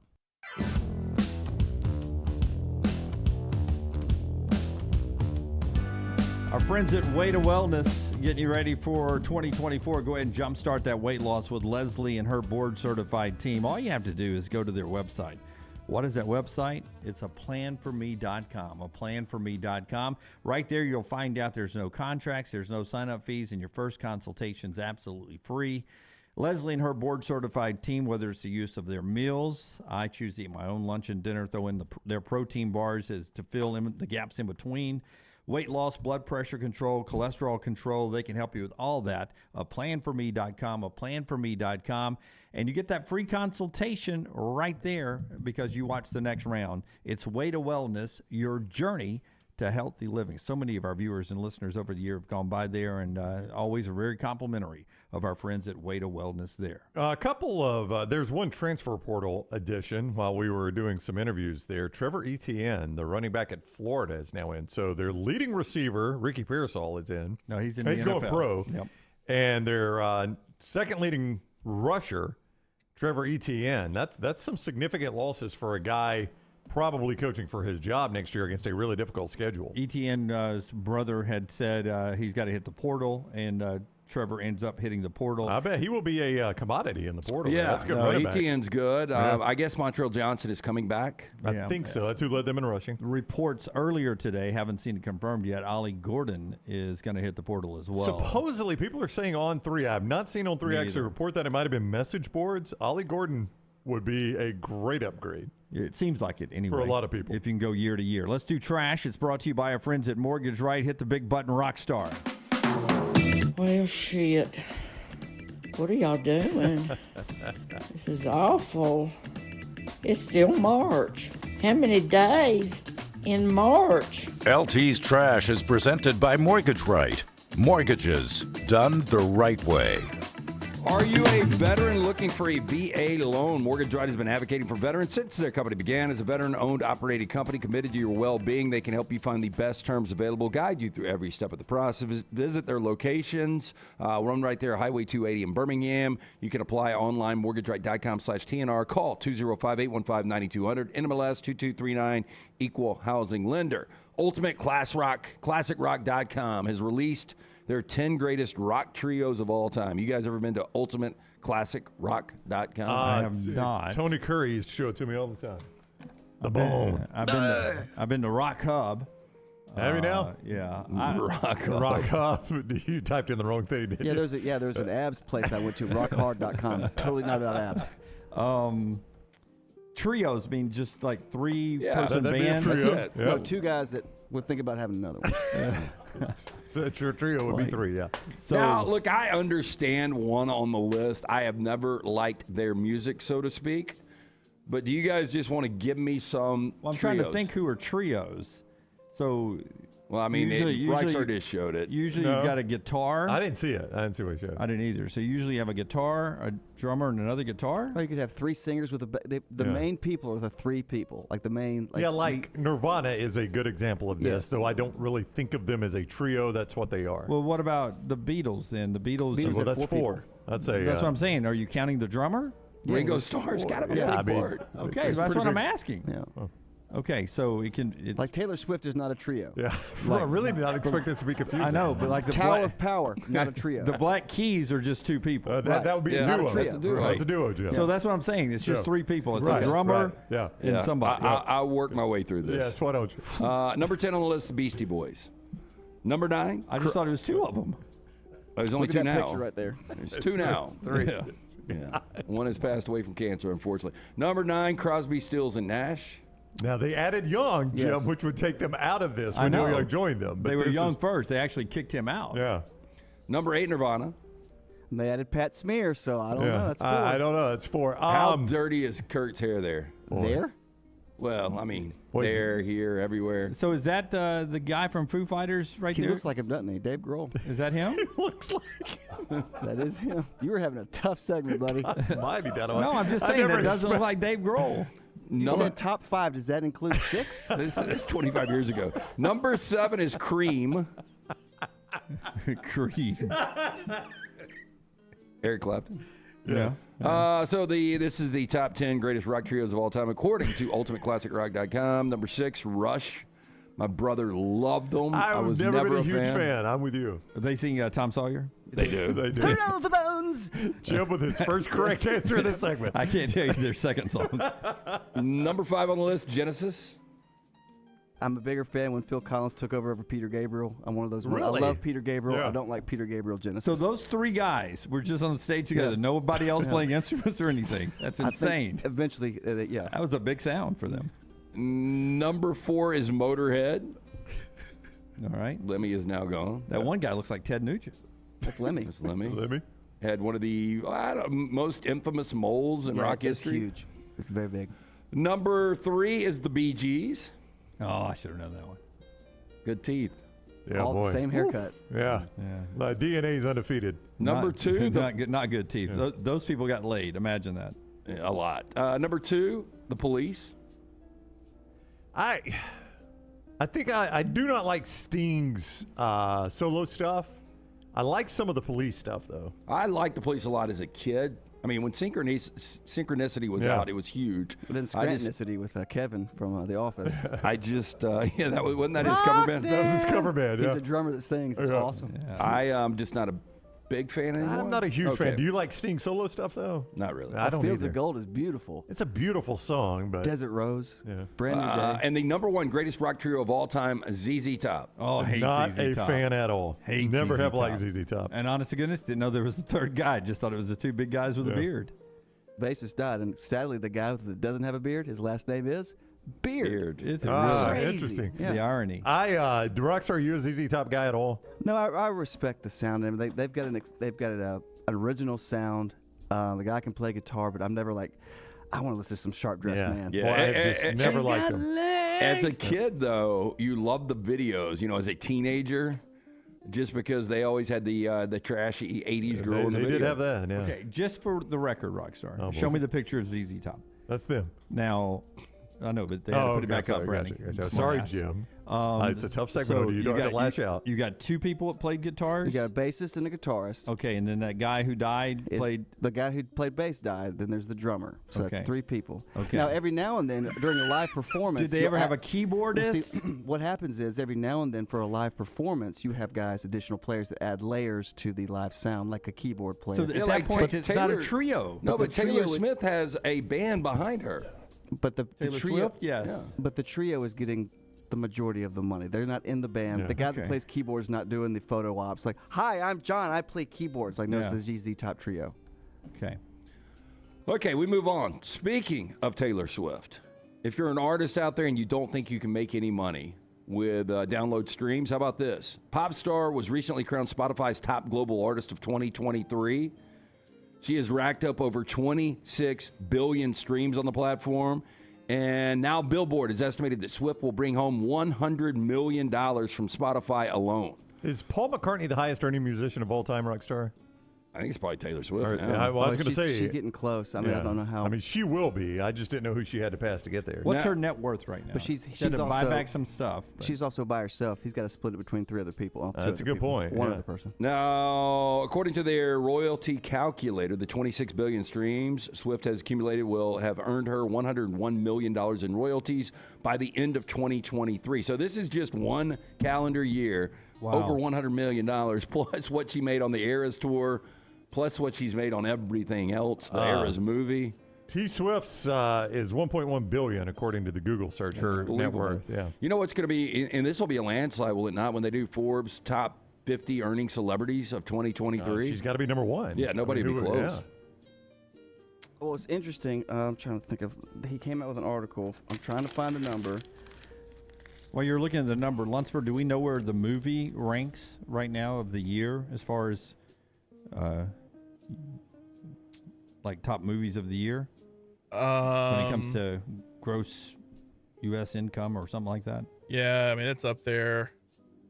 I don't know. I can tell you real fast. So could she win? It is number 11 right now. Number 11. So she won't win like an Academy Award or something like well, that. no. Yeah, I mean, these concert films actually happen a lot. Yeah. Yeah, Like- Beyonce's, I mean, when we were in Beyonce does have Atlanta, one. there were people leaving Beyonce's dressed like they do for the Taylor, not the same way, but they were dressed like Beyonce's concerts coming out of the movie. Okay, so this steakhouse needs to be shut down based on how chintzy they are. So a guy has been denied a $65 prize for demolishing a 4,500 calorie mixed grill challenge, causing an uproar at the steakhouse. Now, controversial rulings on the eatery has seen the Cattleman Steakhouse claim that the guy did not complete the challenge after he snubbed the side salads. He has since missed out on his $65 prize for conquering the meat platter, despite powering through the 20-ounce rump steak, 12-ounce pork, 4 sausages, 3 chicken wings, chicken breast, and a 6-ounce cheeseburger. Dan skimped on the side salad and thus failed the challenge. Steakhouse posted photos showing Dan had conquered the silver platter of meat, but passed on the salad and mushrooms. Okay, so I would like pounding a tortilla or something. I would like to tell both sides it is $65. Restaurant, $65. Avoided negative publicity. $65. Right. And fella, you only got $65 to eat that whole plate of food? Usually it's a T-shirt and your picture on the wall. I know. Well, he could buy a hat with the $65 behind him. Frank O'Hare is good. He does have some Frank O'Hare in him, doesn't he? But, dude, that is a lot of food for $65. The more I think about this, I mean, look, it's on the platter. You got to finish the platter. That's right. It's part of it. I mean, they made him in Great Outdoors. He had to eat the gristle, right? That's just fat and gristle. So he ate the onion rings too. Everything that's there, skin of the everything potato. with the salad. Yeah. Is that a sauce? No, that's right there. Yeah, that's sour cream on the potato. Oh right? my God! No, it's not. That's a steak, or is it butter? That's meat. Yeah. Oh, is that butter on a steak? I don't know what that is. Horseradish, maybe. Oof. Well, that's not even fair to add that. So is That'd the be tough to eat salad by itself? Is the salad he missed right there on the side, Rockstar? Yeah. I mean, to the restaurant's defense, Lance, that is pretty obvious. It's on the platter. Well, yeah, and that's a big ass salad. I mean, I wouldn't By the skip way, the $65. I'd say to that restaurant, give me some better lettuce and I'll eat that. Hey, I'll tell you this: I wouldn't know where to start. It all looks awful. It really does. I think I would You gotta start go with the pineapples. I think I might go with the onion rings, and I'm not even a big onion ring guy. Oof. Where are the mushrooms they were talking about? I mean, Jim, you eat, man. Me and you both eat, but a burger plus those onion rings, I don't even feel like eating dinner, probably. really, the burger is going to be the toughest part, Brown. All that bread. Yep. That's a big Kaiser roll. Yep. I would start with a salad because that's going to lay a foundation. Then I would go with the one with the pineapples, circle around to the big blob of mayonnaise-y stuff, that one. Then I would probably break up the pattern of food there, go with the barbecue sauce. Factoring in onion rings every now and then, just a complimentary. Looks like some potatoes in there. I'm with you. I don't see the mushrooms. I think the wings might look the best, actually. Is that what that is, the barbecue part? Yeah. Okay. Because hot dogs look awful. Yeah, I thought those were ribs. Those are sausages. Looks like somebody got a hold of reek from Yeah, Game of those Thrones. sausages, that does not look like sausages to me below the chicken there. Okay, hey, finally, Wikipedia raked in more than 84 billion views this past year. I use Wikipedia a ton. I know We you use it guys a do ton too. on the show. I've never once donated to their campaign. I haven't either. Should we donate? I don't know. According to numbers released Tuesday by the Wikimedia Foundation, the nonprofit behind the free, publicly edited online encyclopedia, and the most popular article was about, I'll get to it, number 22 on the list, Lisa Marie Presley, had over 13 million searches. Elon Musk, over 14 million. The United States, 16.2 million. Matthew Perry, 16.4 million. That's pretty impressive. A lot of that lately, though, you know. Number 15, Lionel Messi, 16.6 page views. Barbie the film, 18 million. Taylor Swift was number 12 with 19.4 million. Robert Oppenheimer was number 7 with 25.6 million page views.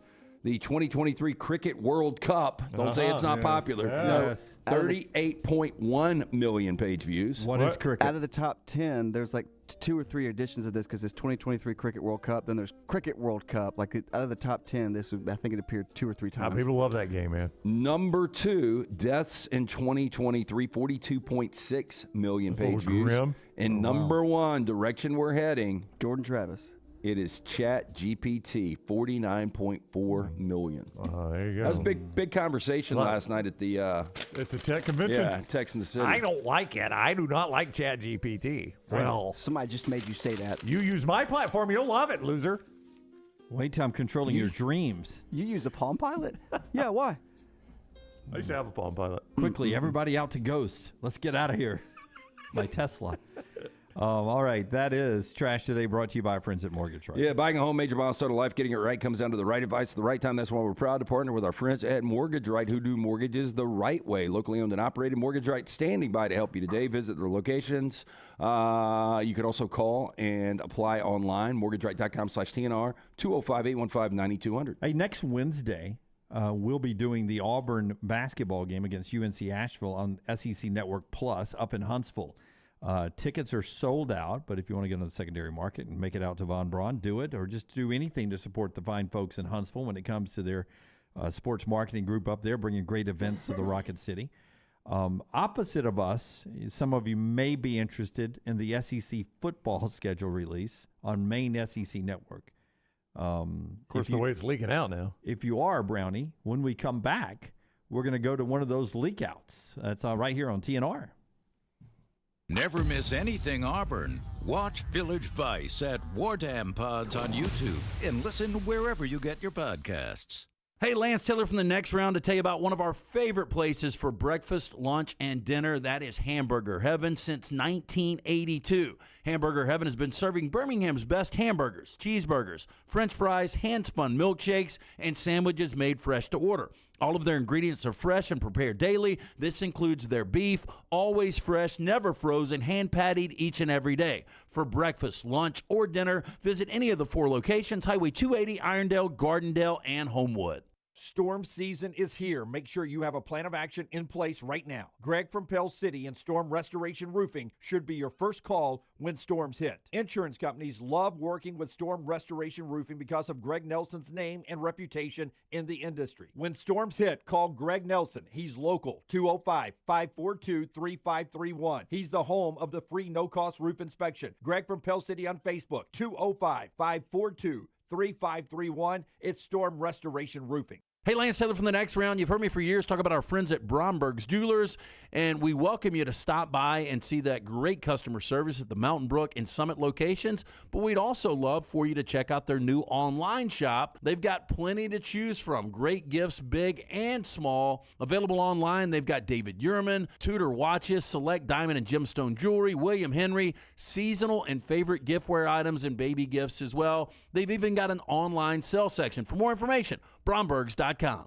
The wait is over. Tonali has arrived. Beautifully distinctive Italian styling and performance. Come test drive the all-new 2024 Alfa Romeo Tonali plug-in hybrid at Alfa Romeo of Birmingham. The all-new Tonali offers best-in-class horsepower and torque, fastest 0 to 60 times in its class, plus best-in-class range with full electric charge. And best of all, qualified Tonali leasees are eligible for up to $7,500 EV tax credit factored into your lease. Hurry down to Alfa Romeo of Birmingham and experience the all-new Tonali. A legendary coach once said, "It's not the will to win that matters, it's the will to prepare to win." Bryant bankers have the dedication and experience to put together a financial game plan that's right for you. Stop by one of the 7 Central Alabama locations today or give them a call at 1-855-4-BRYANT to begin preparing for your financial future today.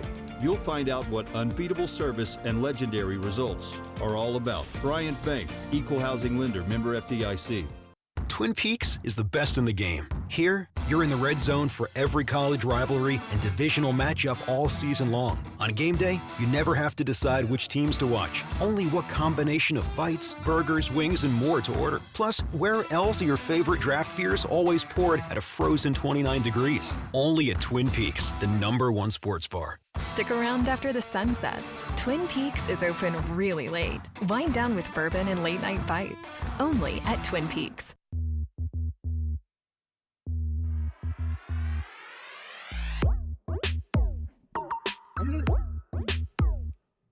I love that song right there, Rockstar.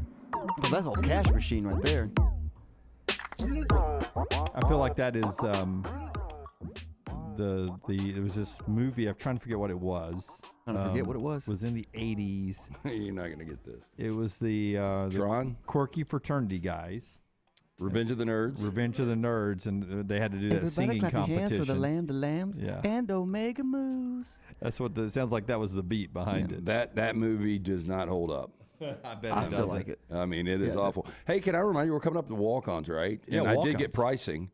So just if you're looking for a great lunch today, come hang out with us. Absolutely. 1:30 to 2:30, we're going to be there at Walk-Ons today. It's our Bud Light game night moved up to daytime. So on our video platforms, 1:30 to 2:30 today, we'll be out there. Walk-On Stadium Trace. Pricing for special deals? Yeah, so Bud Light bottles, $4. Pints are only $4.25. 22 ounces are only $6.50. Again, great specials from our friends at Bud Light. Looking forward to hanging out early on a Thursday, day edition of Bud Light Game Night. Yep, looking forward to that. And then driving down to the Floribama will be this weekend. Excited about that. We're live there tomorrow and on Saturday for the Army-Navy game with a lot of great military veterans and active service members as we once again celebrate the Army-Navy weekend with those fine folks who have served our country and the folks who honor them almost every day at the Floribama. Look forward to that.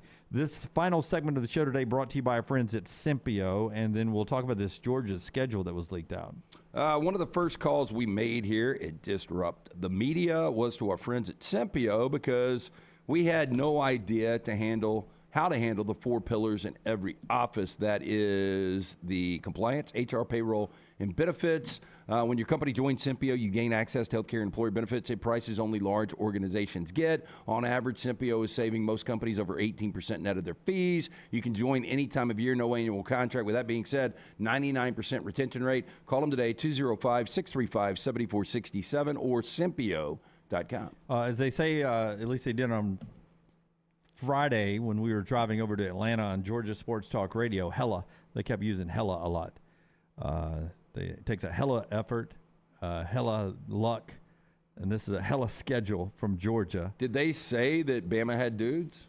I don't remember that. We were listening early to Mike Johnson, our buddy Mike Johnson. He is really good, by the way. So good. Really good on 92.9 The Game. Yeah, this was on a different show there, different station. I don't remember him talking dudes. So you guys are not riding together today? We're not. No, Jim did not want to do it. I offered to try. Wow. Yeah. Just in Brown could ride with me. Are you taking your travel sock or something? I am traveling by myself in case my exit is earlier than Brown's. Okay. Yep. So you may come home Saturday. I may come home Saturday. Okay. You never know. I may too. You never know. You know, or I may want to stay Sunday, and you may go home I kind Saturday. of like. I don't want to be beholden to. I might come home Saturday. Yeah, me too. So I'm just betting against that one. I'm just saying that I wanted to have the option to leave when I needed to leave. Yeah, I do have a dilemma. I had to reach out to a friend down in that area about where am I going to watch the Rams if I do decide to sleep in a little bit, because it's a noon kick, unfortunately. So the dilemma there is either leave at 7 a.m. on Sunday morning or watch it down there and leave at 3:30 p.m. Yeah, and to be totally honest with you, Brownie, it's not you. It's you. me. It is me. Yeah. Uh-huh. But I admit this, I am the worst passenger. Yes, very bad. In the world. Very I bad. am the worst passenger in the world. Jim overreacts to literally everything. When he's a passenger. Everything. So he'll like slam his foot on the floorboard like, Jim, that car is a mile ahead of us. But I do. I overreact to everything, especially when it's that worst kind of rain, where it's not raining enough to have your windshield wipers on, but you've got to have them on. What's it called when you intermittent? Intermittent. You got to have them on and it's a heavy mist. It's like shoo, shoo, and then it's misted again. Shoo, shoo. But everything's sort of moist outside. Yeah. And Brownie gets after it, so we're driving. I always appreciate him getting after it because it gets us home quick. But he's not afraid to be NASCAR-esque on somebody's bumper. And then the other night, while it's misting, I'm getting this too. Oh, man, the Jalen Milroe hug of the family is doing well on YouTube. This is where you just need to take an edible and a half. Oh, that was Bring your pillow. Or just ride with somebody else every other time you go somewhere. And if you wake up in the clouds, you wake up in the clouds. Hey, that was the one recommended by the ladies out in the lobby. How about I was driving for 3 months with an expired license and didn't know it. Oh, how about We that? have fixed that. Yeah, who clued you in? I can guarantee it wasn't LifeLock. It's one of those deals where I had to show my license for something, and she goes, "You know your license is expired, don't you?" And I was like, "No, I did not." You can mind your own business. It was only in August. Yeah. Well, the best part is when something that happens to somebody, I instantly check mine, and I'm good until June of next year. Good for you. Yeah. And I actually looked at yours yesterday when we were credentialing. I'm good till August, right? Yeah. You're good until 2026. Wow. Oh, wow. Look at that. Yeah. On top of it. It's so easy Double where check that. Don't go by me. So easy where I get it renewed. I mean, it took legit 5 minutes to get it renewed. It's not that big a deal. Don't want to give it away, but Shelby County is the have best we- in the state. Undefeated. So the next time we go live tomorrow, we go live in an hour and a half. Yeah. When we go live on this show, will be tomorrow from the main room, the songwriters room there at the Floor Bama. Have we decided on dinner tonight? No, I asked Jim that earlier and got a very non-committal, weird answer from him about his plans for tonight. Yeah, I said, "Are you going down after the show?" And you were like, "I may tend to something else." No.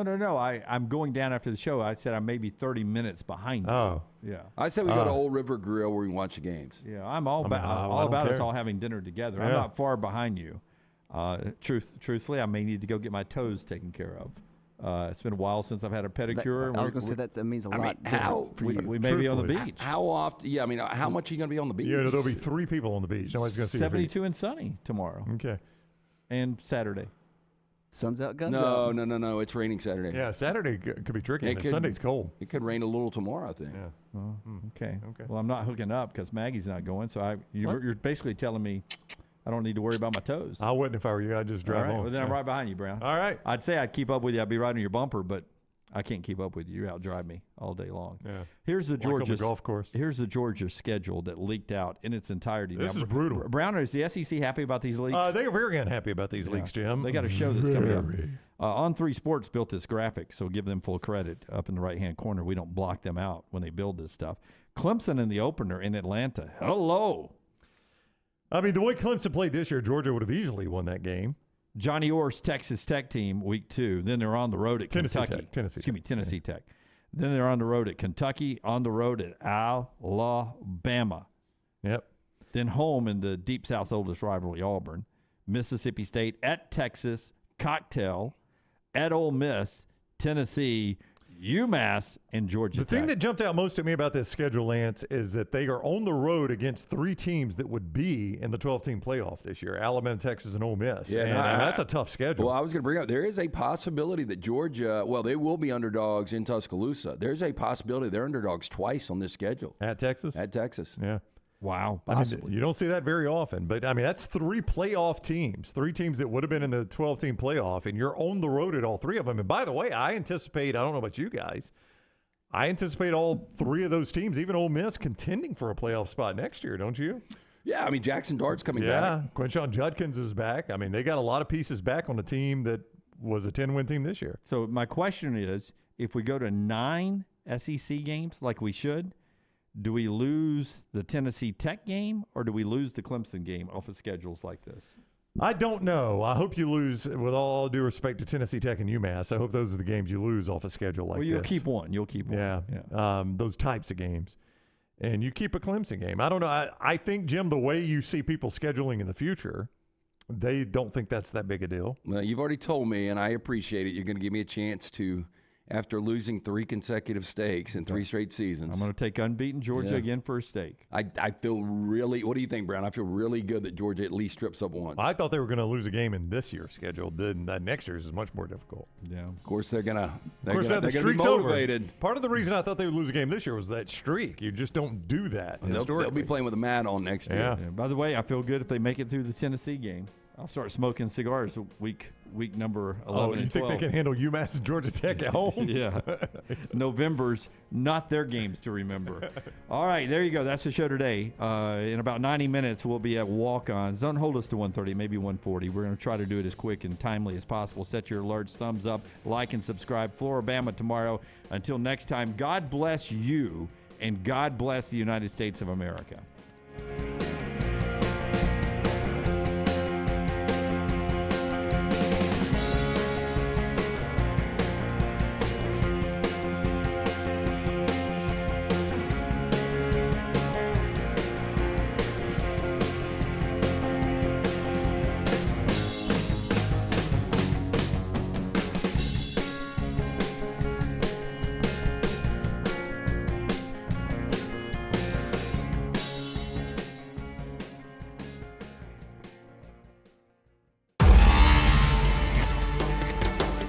Jim Dunaway, Lance Taylor. Respect the process. It has worked, evidently, as does the process usually. Kelly Hunter, Chris Stewart. It's been a big couple days. I read that. Yeah, it was in the news. It's still amazing to think what they've done the last 2 weeks, to win the game the way they did at Auburn. I'll tell you, and I know we've got a lot to cover. That's okay. We got time. But I think, to me, I really and truly think the committee never believed that Alabama would lose to Georgia. And that's why they kept Alabama at number 8 as long as they did. So you never thought the committee never thought that Georgia would lose? Correct. That Georgia would lose to Alabama. And so they could say they could feel comfortable with keeping Alabama at number 8, and I'll tell you why. They were worried about catching the heat that they caught now. Yeah. For putting an SEC team in. Let me be clear. Alabama deserves to be in. Alabama's obviously. Anybody that's a neutral observer has got to say Alabama's going to be one of the best 4 teams playing right now. If you're going to push anybody beside Alabama, I'm not saying push them out of the way, push them beside, you could put Georgia beside Alabama, despite the fact Bama just beat them. You could say body of work, they're better, and who they are going into the playoffs. There's no way, unless you're a Florida State fan, that you could say you think Florida State is as good as Alabama or Georgia right now.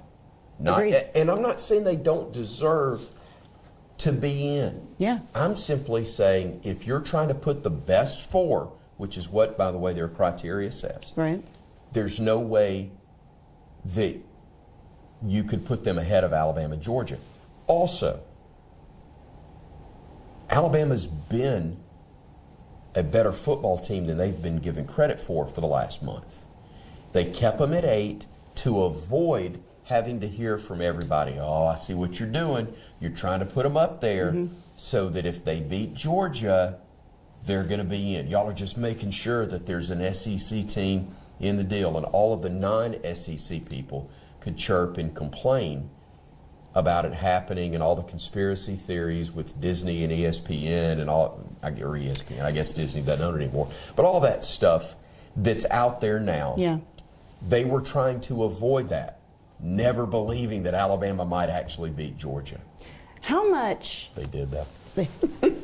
How much, and you may know or you may not know, but I'm just curious, how much back channeling and influence is there to the committee members of phone calls, be it emails, texts, any sort of conversation that there might be in terms of swaying votes? I got no knowledge of anything there. Okay. I'm just curious. I have no knowledge of anything, but let's not kid ourselves.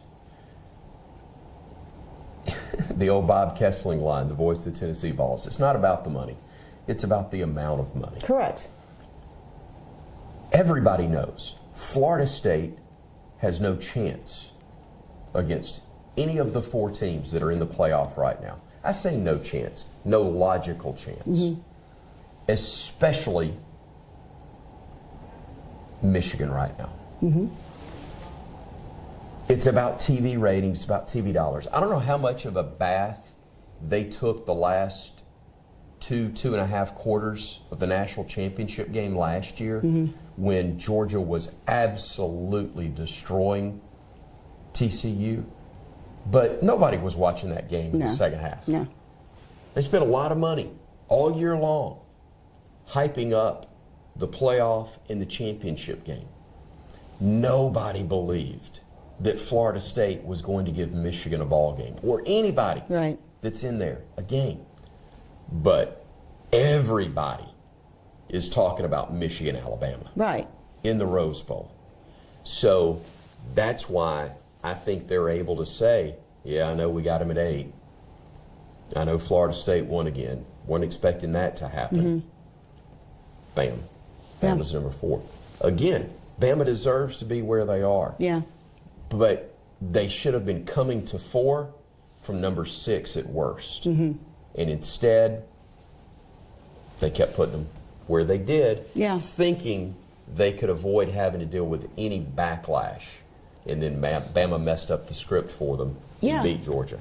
Well, because, when you look at what the criteria are, and they say that none are weighted more than the other. You have conference, they like the conference champion, obviously. Sure. Which all 4 are. Strength of schedule, head-to-head competition, which really Alabama and Texas were truly the only head-to-head competition of the 4. Comparative outcomes with a common opponent. And then the 5th was other relevant factors, such as the unavailability of players or coaches that may have affected a team's performance during the season or likely would affect them in a postseason performance. So as much as you feel bad for Florida State and their quarterback who said, I would have broken my leg sooner in the season. Yes, they did everything that they were asked to do, but so did the other teams. No doubt. Here's the bigger thing.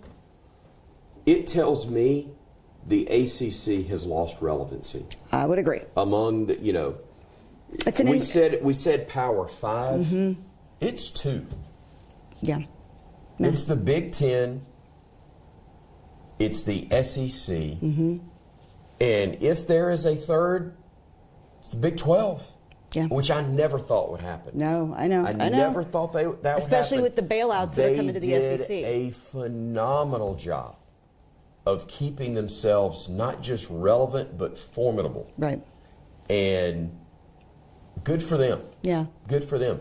But the ACC is no more than the Pac-12 was a year ago. There was no respect for the Pac-12 a year ago. The Pac-12 got more respect. Again, it's proof the Pac-12 panicked. They didn't trust their history of who they were and all this, and that's USC and UCLA. They're the ones that will have fouled it up. They're going to make a lot of money. I don't know what they're going to be though. That's especially in their non-football, basketball sports, the travel that's going to be required for all of that. The logistics are what's going to be The logistics are going to be terrible. That's why I don't think it'll ever get to that long term. I think there's going to be reshuffling and everybody will be under one umbrella to a degree. The expense for the basketball teams to travel, particularly those that play lots of games.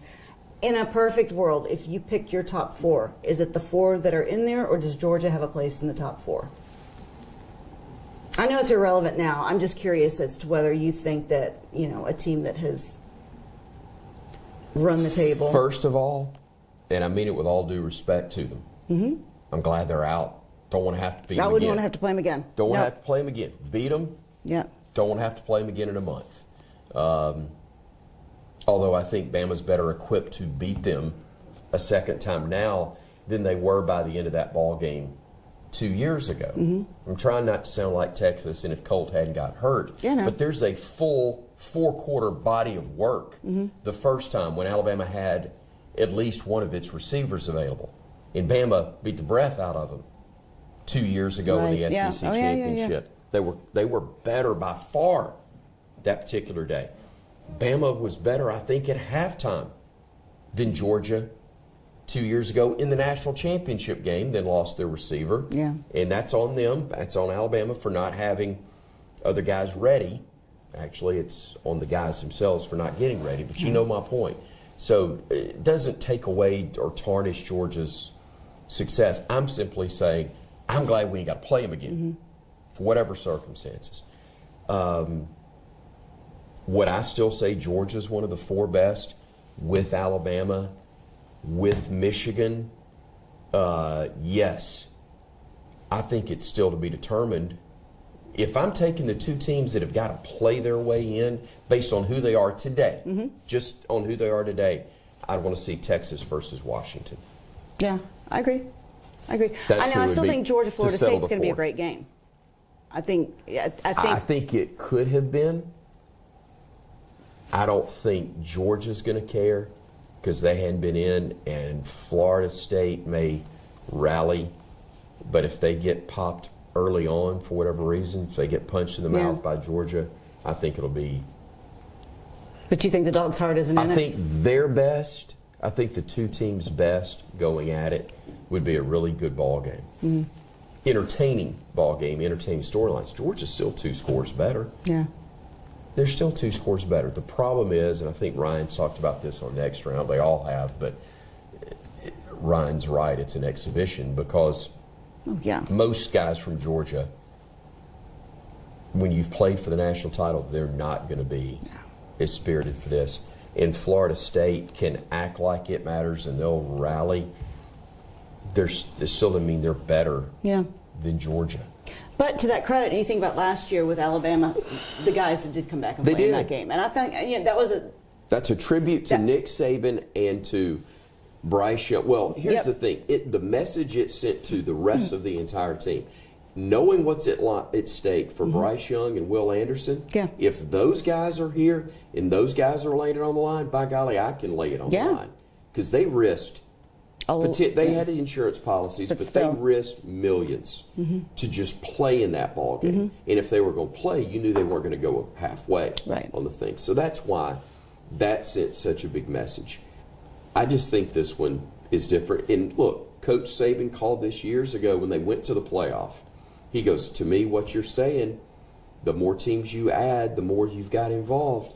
the more you're diminishing the regular season. Right. Or you're diminishing, excuse me, not the regular season, you're diminishing the rest of the bowl games. Yeah. Because you were trying to have, in the past, the standard was the Sugar Bowl. If you were at Alabama, Georgia, Auburn, wherever, for the SEC, your standard was getting to the Sugar Bowl. Now, here we were last year, and it took those two guys playing for the Sugar Bowl to really matter. To have relevance. To really be a relevant ball game. And now here we are. I couldn't tell you who's in the Sugar Bowl. I honestly can't remember. You know, thankfully, Alabama's in a better situation for them. But that's my whole point is these games, we're talking about the Orange Bowl. Right. Orange Bowl, one of the biggest historically ever. And we're saying, guys are going to be fired up about playing in it. It's the Orange Bowl, your Florida State playing in your home state. Your Georgia. And your governor's filing, suit to say. So, okay, well, let's talk about better things. Trying to get a vote. Yep, okay. So you have been a part of SEC championships, of national championships. Let's go back to Saturday's game. And how does this one feel different? Personally, doing the play-by-play on it made it different. I loved it, and I loved getting to hear your call on CBS. Thank you. That was fun. That made it different, obviously, for me. Tom Stipe, who's done so many broadcasts over, and I don't say that being ugly, Tom, but your own words. Tom's been a part of everything that's been done on that network for close to 40 years. And, for basketball, for 41 now. For football, I think it's approaching 40, if it's not already there. So he's been doing it longer than Eli. Tom was very kind to me, complimentary afterwards. And that's between us what was said, but kind of like the meetings, the player-coach meetings. Well, I'm kidding. It was, you're right. My point to it was, I'm not doing it to pat myself on the back, but my reply to him was that I've never done a football game of this magnitude. I don't mind saying it. He said, I've never heard you better on football. I said, well, I've never called a game of this magnitude before. That's why the emotion. I've called big games. The Texas A&M at the end, games stand on their own, winning or losing when that hangs in the balance. But the emotion that I felt, because everybody that pulls for Alabama was feeling it throughout the course of that game. The emotion that I had was because of what was at stake, what was on the line, what they had done the week before against Auburn to give you the chance now for this game to mean what it would potentially mean. And so that's why the emotion. So that's different for me. I think what's different, too, is to see how far this team's come in the midst of a season. Because there were some question marks at times across the board, offense and defense. Yeah, there were questions about we talked Jalen, and that's understandable. But when we realized, well, part of the reason Jalen doesn't look great early on is offensive line doesn't look great. Right. And once you gave him protection, time, options, man, he had a lot of time to decide what he wanted to do in the pocket. Some of that's on Georgia, not pressuring, not, and. But the line looked really good. They looked fantastic. They looked really good. The receivers, Jermaine Burton's touchdown grab, but the series just before the end of the first half, it's 10-7, in the 4th and 4 play, where the angle that I had when Jalen threw that pass to the right side and Isaiah dove basically full extension to make that catch.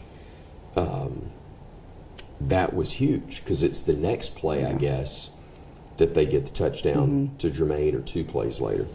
So, but if that doesn't happen on 4th and 4, the touchdown can't occur. So I thought the emotion of all of that helped make that so special to see where this team has come from to be where they are right now. And they were going to get a ring. They were going to be SEC champions. We knew that on Saturday. They'd already grabbed the trophy, the confetti had fallen, all that stuff.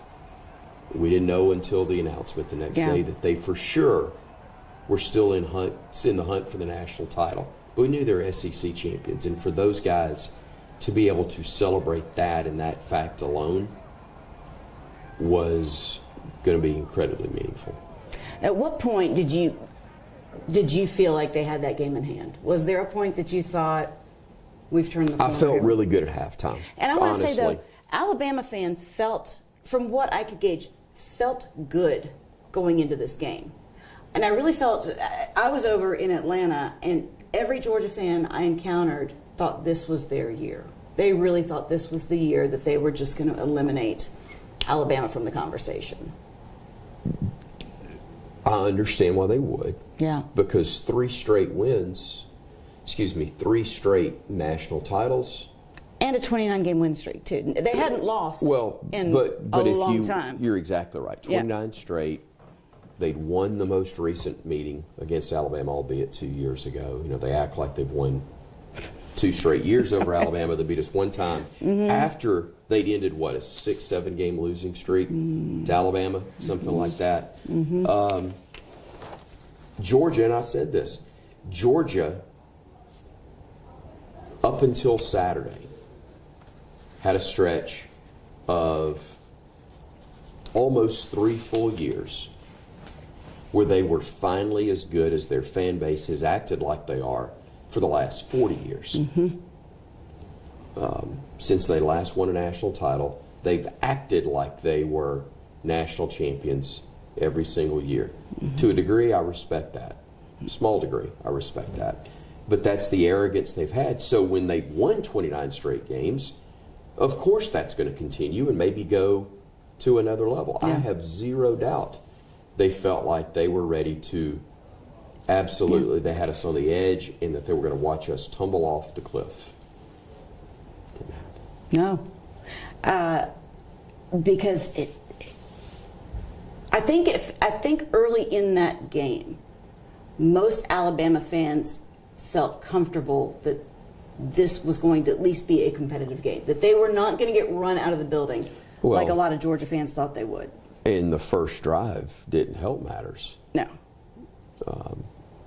And I've used it on the radio and I've used it since, but it went through us like a hot knife through butter on that first drive. Yeah. It was not pretty, and then you don't.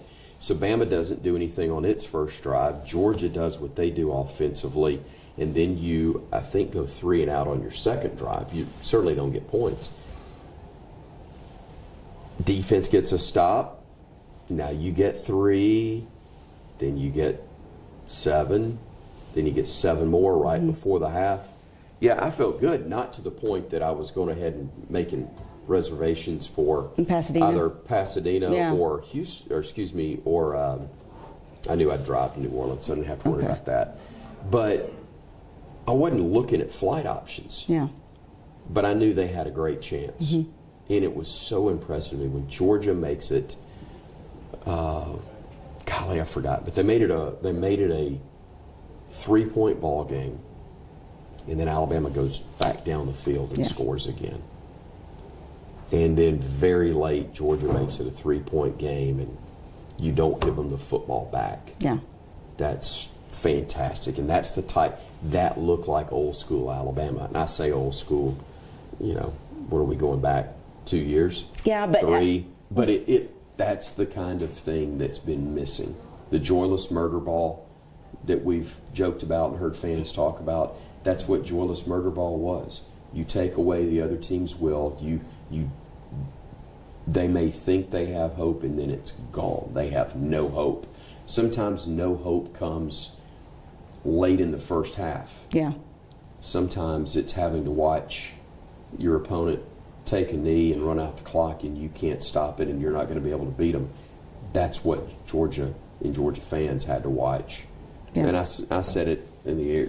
Tyler said something about it on air, and I said, I don't know which part of this, because our broadcast booth was on the side of the field where the Georgia sidelines and their fan base was. Okay, wow. And I said, I don't know what I'm enjoying more right now, watching the Georgia fans who are leaving early or watching the ones that are sitting there in stunned disbelief.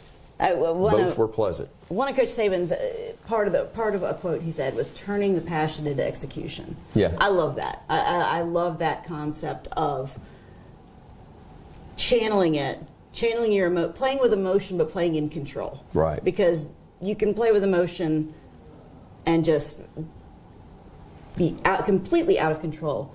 I'll be shocked if you say no, but do you like the movie Old School?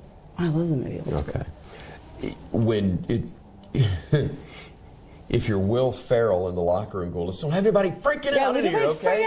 Yep. When it's that, okay, that's not productive. No. But when you're using it to your advantage, and Alabama clearly did, they're ready to rip. They're ready to rip the doors off that place, man. Another example: Kool-Aid goes out with what we know is a concussion. Yeah. Defense doesn't miss a beat. Trey Amos came in huge. and just Sometimes being a huge factor in a game means that, start to finish, you do your job, whatever. Sometimes it's a play here or there. I mean, everybody knows what Will Reichard's meant, but how many times is he involved other than kickoffs? And by the way, don't downplay the fact that he kicked every kickoff through the back of the end zone, never gave him a chance at a return. That, huge. But Trey Amos, everybody knows that's got any sense knows, all right, you're the new guy in the game. Yep. We're going to run the baddest dude in the building right at you in Brock Bowers. And they go right at him with Brock. And he makes a fantastic defensive play. And then they go at him later, and he almost got a pick. Yes. If Bama, you can talk almost and this and that. It's true.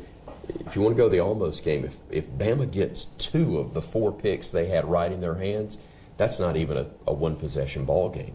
Bama wins by a bigger margin than they did. But they didn't give up. They may have dropped picks, but they didn't give up big plays in the process or after that. But Trey Amos was absolutely huge in that. He was great. Beautiful. And there's so many names. It really was not, again, this is what you love about this team. There was not one guy. No. There's so many people. Didn't have their best running back. No. Starting running back. You talk like Jaden Roberts, lights out. Oh, yeah. You talk about Caden Proctor. Once again, and what we mentioned earlier, what cannot be overemphasized was the growth of this offensive line. Sure. That was so maligned. Even midway through the season, even last week when we were talking about Seth McLaughlin and the long snap, they played. I mean, it was beautiful to watch. It's great to see those kids develop. And again, it validates the belief that Alabama had in Caden, that they stuck with him. They worked somebody else in there too, but they didn't give up on him.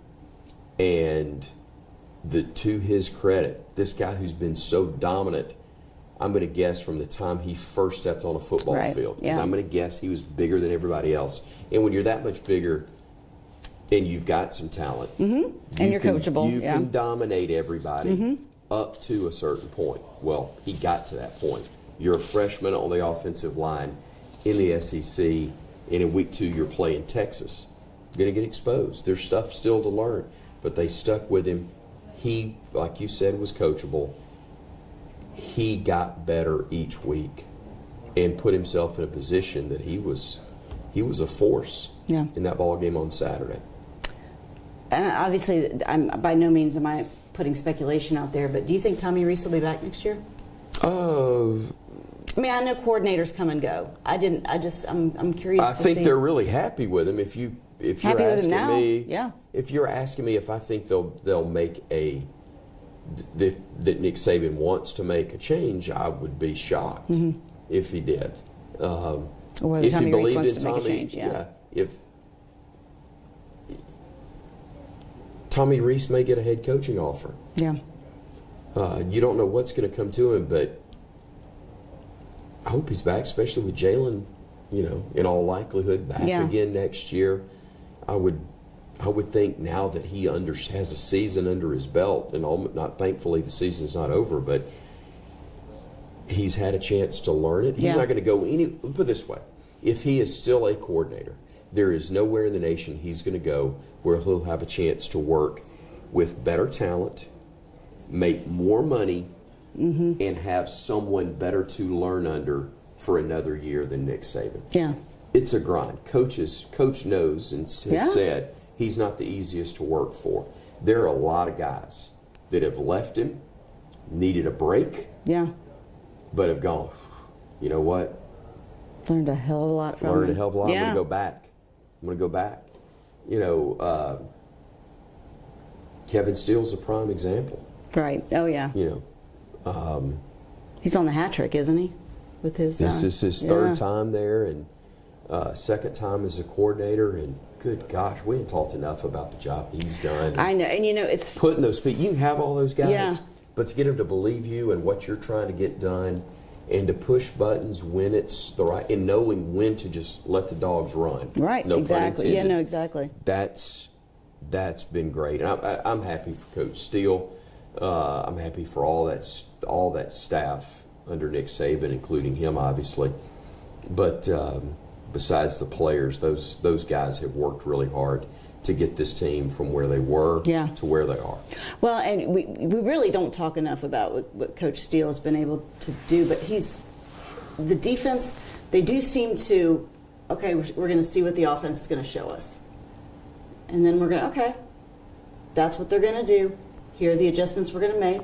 Right. It's nothing radical, but we're going to shut down whatever they're coming at us with. Well, and a big part of it is so many teams. I can't tell you how many times I've done TV shows with Nick Saban over the years where we talk about other teams getting away from what they normally do on their opening script of plays, their opening drive or two. And yeah, it causes problems. When you've got really good talent across from you and they're able to execute in a small sample size something radically different from what they've been, yeah, your guys are going, Coach, we never saw any of this on film. Well, now they go back to, now you adjust slightly and yet still have your knowledge of everything you've prepped for coming into this, and you're able to calm the waters, so to speak, and they did a great job of that. I said it earlier, but I was highly concerned after that first drive, and then Bama doesn't do anything on its next series afterwards. But when they got off the field in a hurry on the next drive, you started to get, and then got points, then you're better like, okay, we've gotten the game under control. Now let's go play. Right, track meet's over. Yeah, we're gonna settle in and see. Bulldozer. Yeah, more like it. So, getting back to now, guys have the week off, if I'm not mistaken. I think you're right. I don't remember. Guys have the week off. They'll get into starting to work on Michigan next week. Do you think, and obviously this is completely speculative, who did Michigan want? Did they want Alabama? No. Gosh, no, we saw that. Well, I mean, I saw the reaction of when it was announced. But, you know, sometimes it's like, okay, you see signs, we want Bama. I didn't know if, like, okay, you know what? We're going to make this happen. We're going to go head-to-head. We want Alabama if we're going to prove to everybody that we are the number one team in the nation. That is something that I'm sure they have convinced themselves of by now. Yeah, that's true. But in the moment, the initial reaction, I think, was legit, because they're thinking, hey, we're going to go to Pasadena, nice trip, it's cool being there, we're the number one seed. Oh, what do you mean Florida State's not? No, it's not that they were going to take them lightly, and not that we wouldn't respect them. Entirely and different. Not that Alabama's guaranteed to beat Michigan. I don't mean that. I'm simply saying it would be foolish of them to feel like they'd rather play Alabama than Florida State. Heck yeah, I'd rather play Florida State than Michigan right now. But just glad Bama's getting a chance to play, period. Obviously, we're kind of homers, but I do feel like this is the bigger game. I almost feel like in a lot of ways that this could overshadow potentially a national championship game. I don't know. I agree with you. I mean, I know what you're saying, but I don't agree, because if it's Texas versus Michigan, and they're playing especially in Houston. Yeah. For true. the national championship.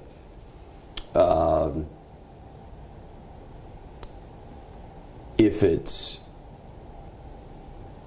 Alabama versus Texas, it's massive. Yes, can be rematch. If it's Alabama Washington,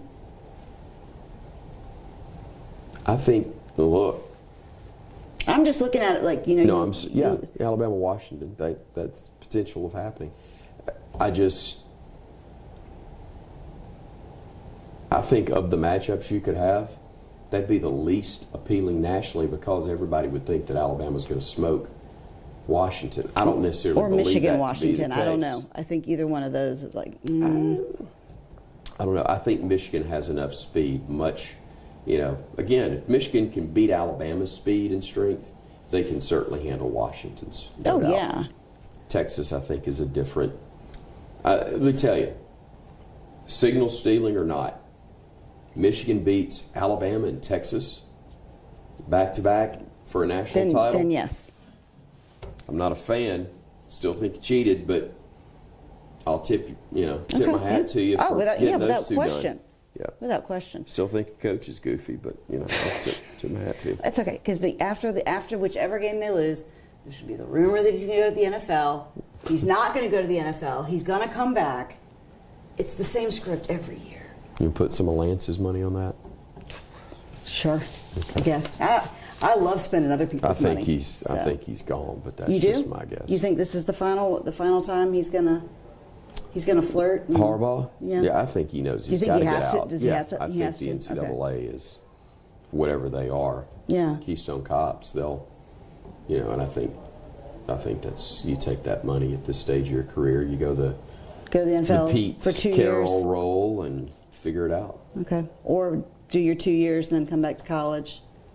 If you want to. Okay. I think he may go to the house after that. Okay. Oh no. Okay, so we also have basketball going on. That's the great thing about this show, because not only can we carry people through football season, we can also take it right into basketball season.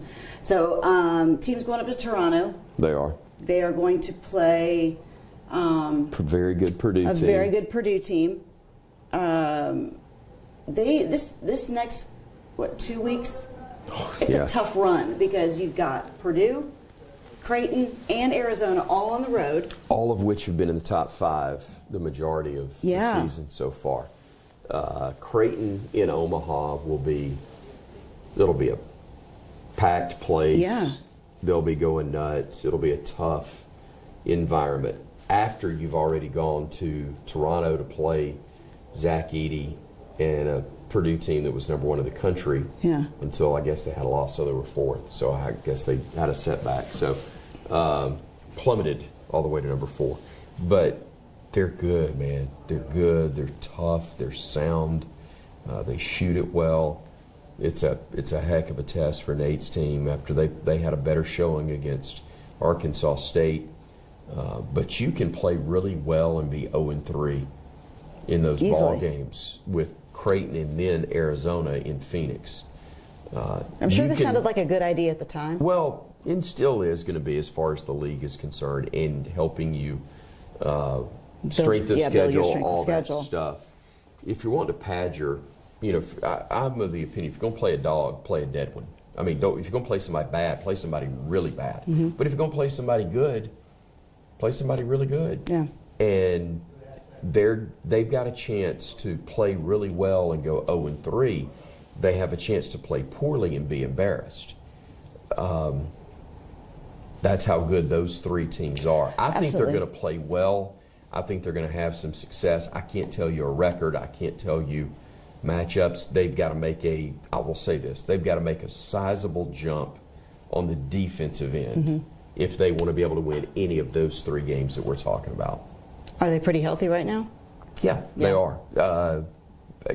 That being said, Grant Nelson left the floor during the Arkansas State game, and I have not talked directly with anybody about his status and how he looks. But unless there's something going on there that's a red flag that I'm not aware of, then they're fine. Are you going out to Omaha for the game? I will be all the rest. Not going to make the trip to Toronto, but I'll be at the others. Well, okay, Omaha. Now, I'm spending 4 days in Phoenix. I'm a happy I was going to say, man now about Arizona, that makes up for having to go to Omaha. I'm a happy man. Well, you're going to be globetrotting too, because not only that, you'll be headed up to California for the new year. I hear. That's what I hear. That's not bad. I mean, I'm excited. I think I'm going the 29th. What is that? A Thursday? Be out there the 29th. No, the 29th is a Friday because Alabama plays basketball here in Birmingham on the 30th. Yeah, that's against right. Liberty, because I'm going to that game. Good. I'm going the 29th to do to be able to be there and do the preview show on the 30th. Mm-hmm. You gonna ride in the parade? Yes, until they catch me. Until they catch me, I'll be in the parade, and then they'll throw me in the pokey. But I'm looking forward. I've never been there for the ball. I've never been to that stadium. I've been to UCLA, been to their campus. I've done a basketball game at Pauley Pavilion. So I've seen Los Angeles, but I've never spent any real time there.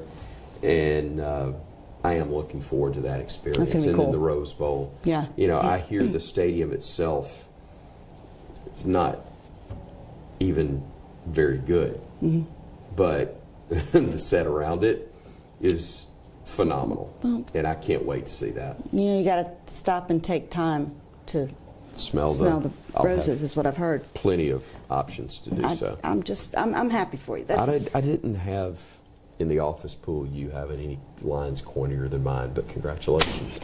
You won. Nice job. I try. I try. So, something else exciting, because the Christmas season is upon us. One of the best gifts that you can give someone is a Chris Stewart t-shirt. For all the Roll Tiders out there that's looking for the perfect gift for their loved one this season.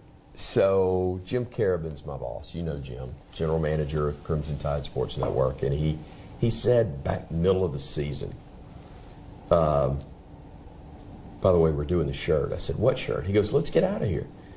And I went, you're kidding. He goes, no, we got to do the shirt. Yeah. So I thought, okay. Since last year, I've told you I love that line. Know. So, and that was again in the heat of the moment at the end of the Texas A&M game, and used it a couple other times since then, but was shocked at people saying it back to me, because it's not, you know, bottom is one thing, because I've said bottom a gazillion times, made 3-point shot. It's just happened, it's evolved. Yes. And the let's get out of here. I had people saying it to me so many times that I almost felt obligated a couple of times, you know, to do it. Absolutely. But he said, we're going to do the shirt. And I'll tell you the coolest part of this, besides the fact that Are they giving you a free one? I bought the first one. Okay. I will tell you, I bought the very first shirt online. It's called, you got to plant the seed. I wanted to make sure that somebody bought one. Well, that's the seed. You got it. I got it done. I bought the first one. I'm told I got some more coming my way. The coolest thing for me, my daughter designed it.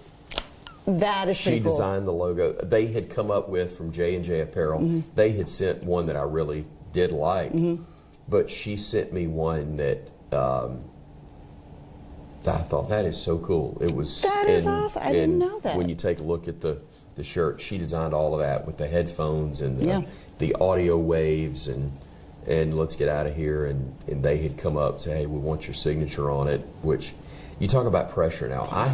I since I was like 3 or 4 years old and I couldn't even really spell, giving my autograph. Yeah. I remember as a 4-year-old giving people my autograph that didn't even want it. Right.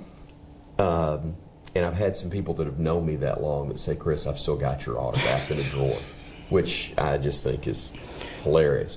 But to sit down and know that this is the one that's going to be on the shirt, I don't know how many times I did. I only misspelled it the first 2. Well, yeah. But I did get it right, and I was like, okay, I like that.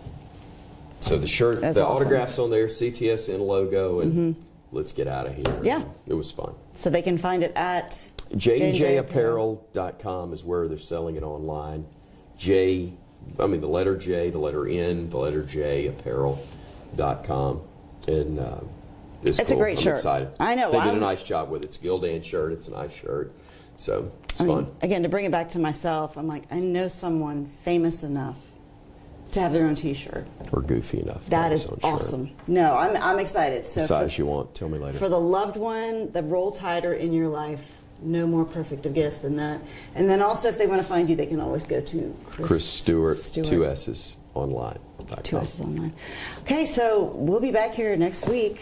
Good Lord willing, creek don't rise. Exactly, and we can get more into Michigan. I really didn't want to do too much on Michigan today because I feel like we've got time.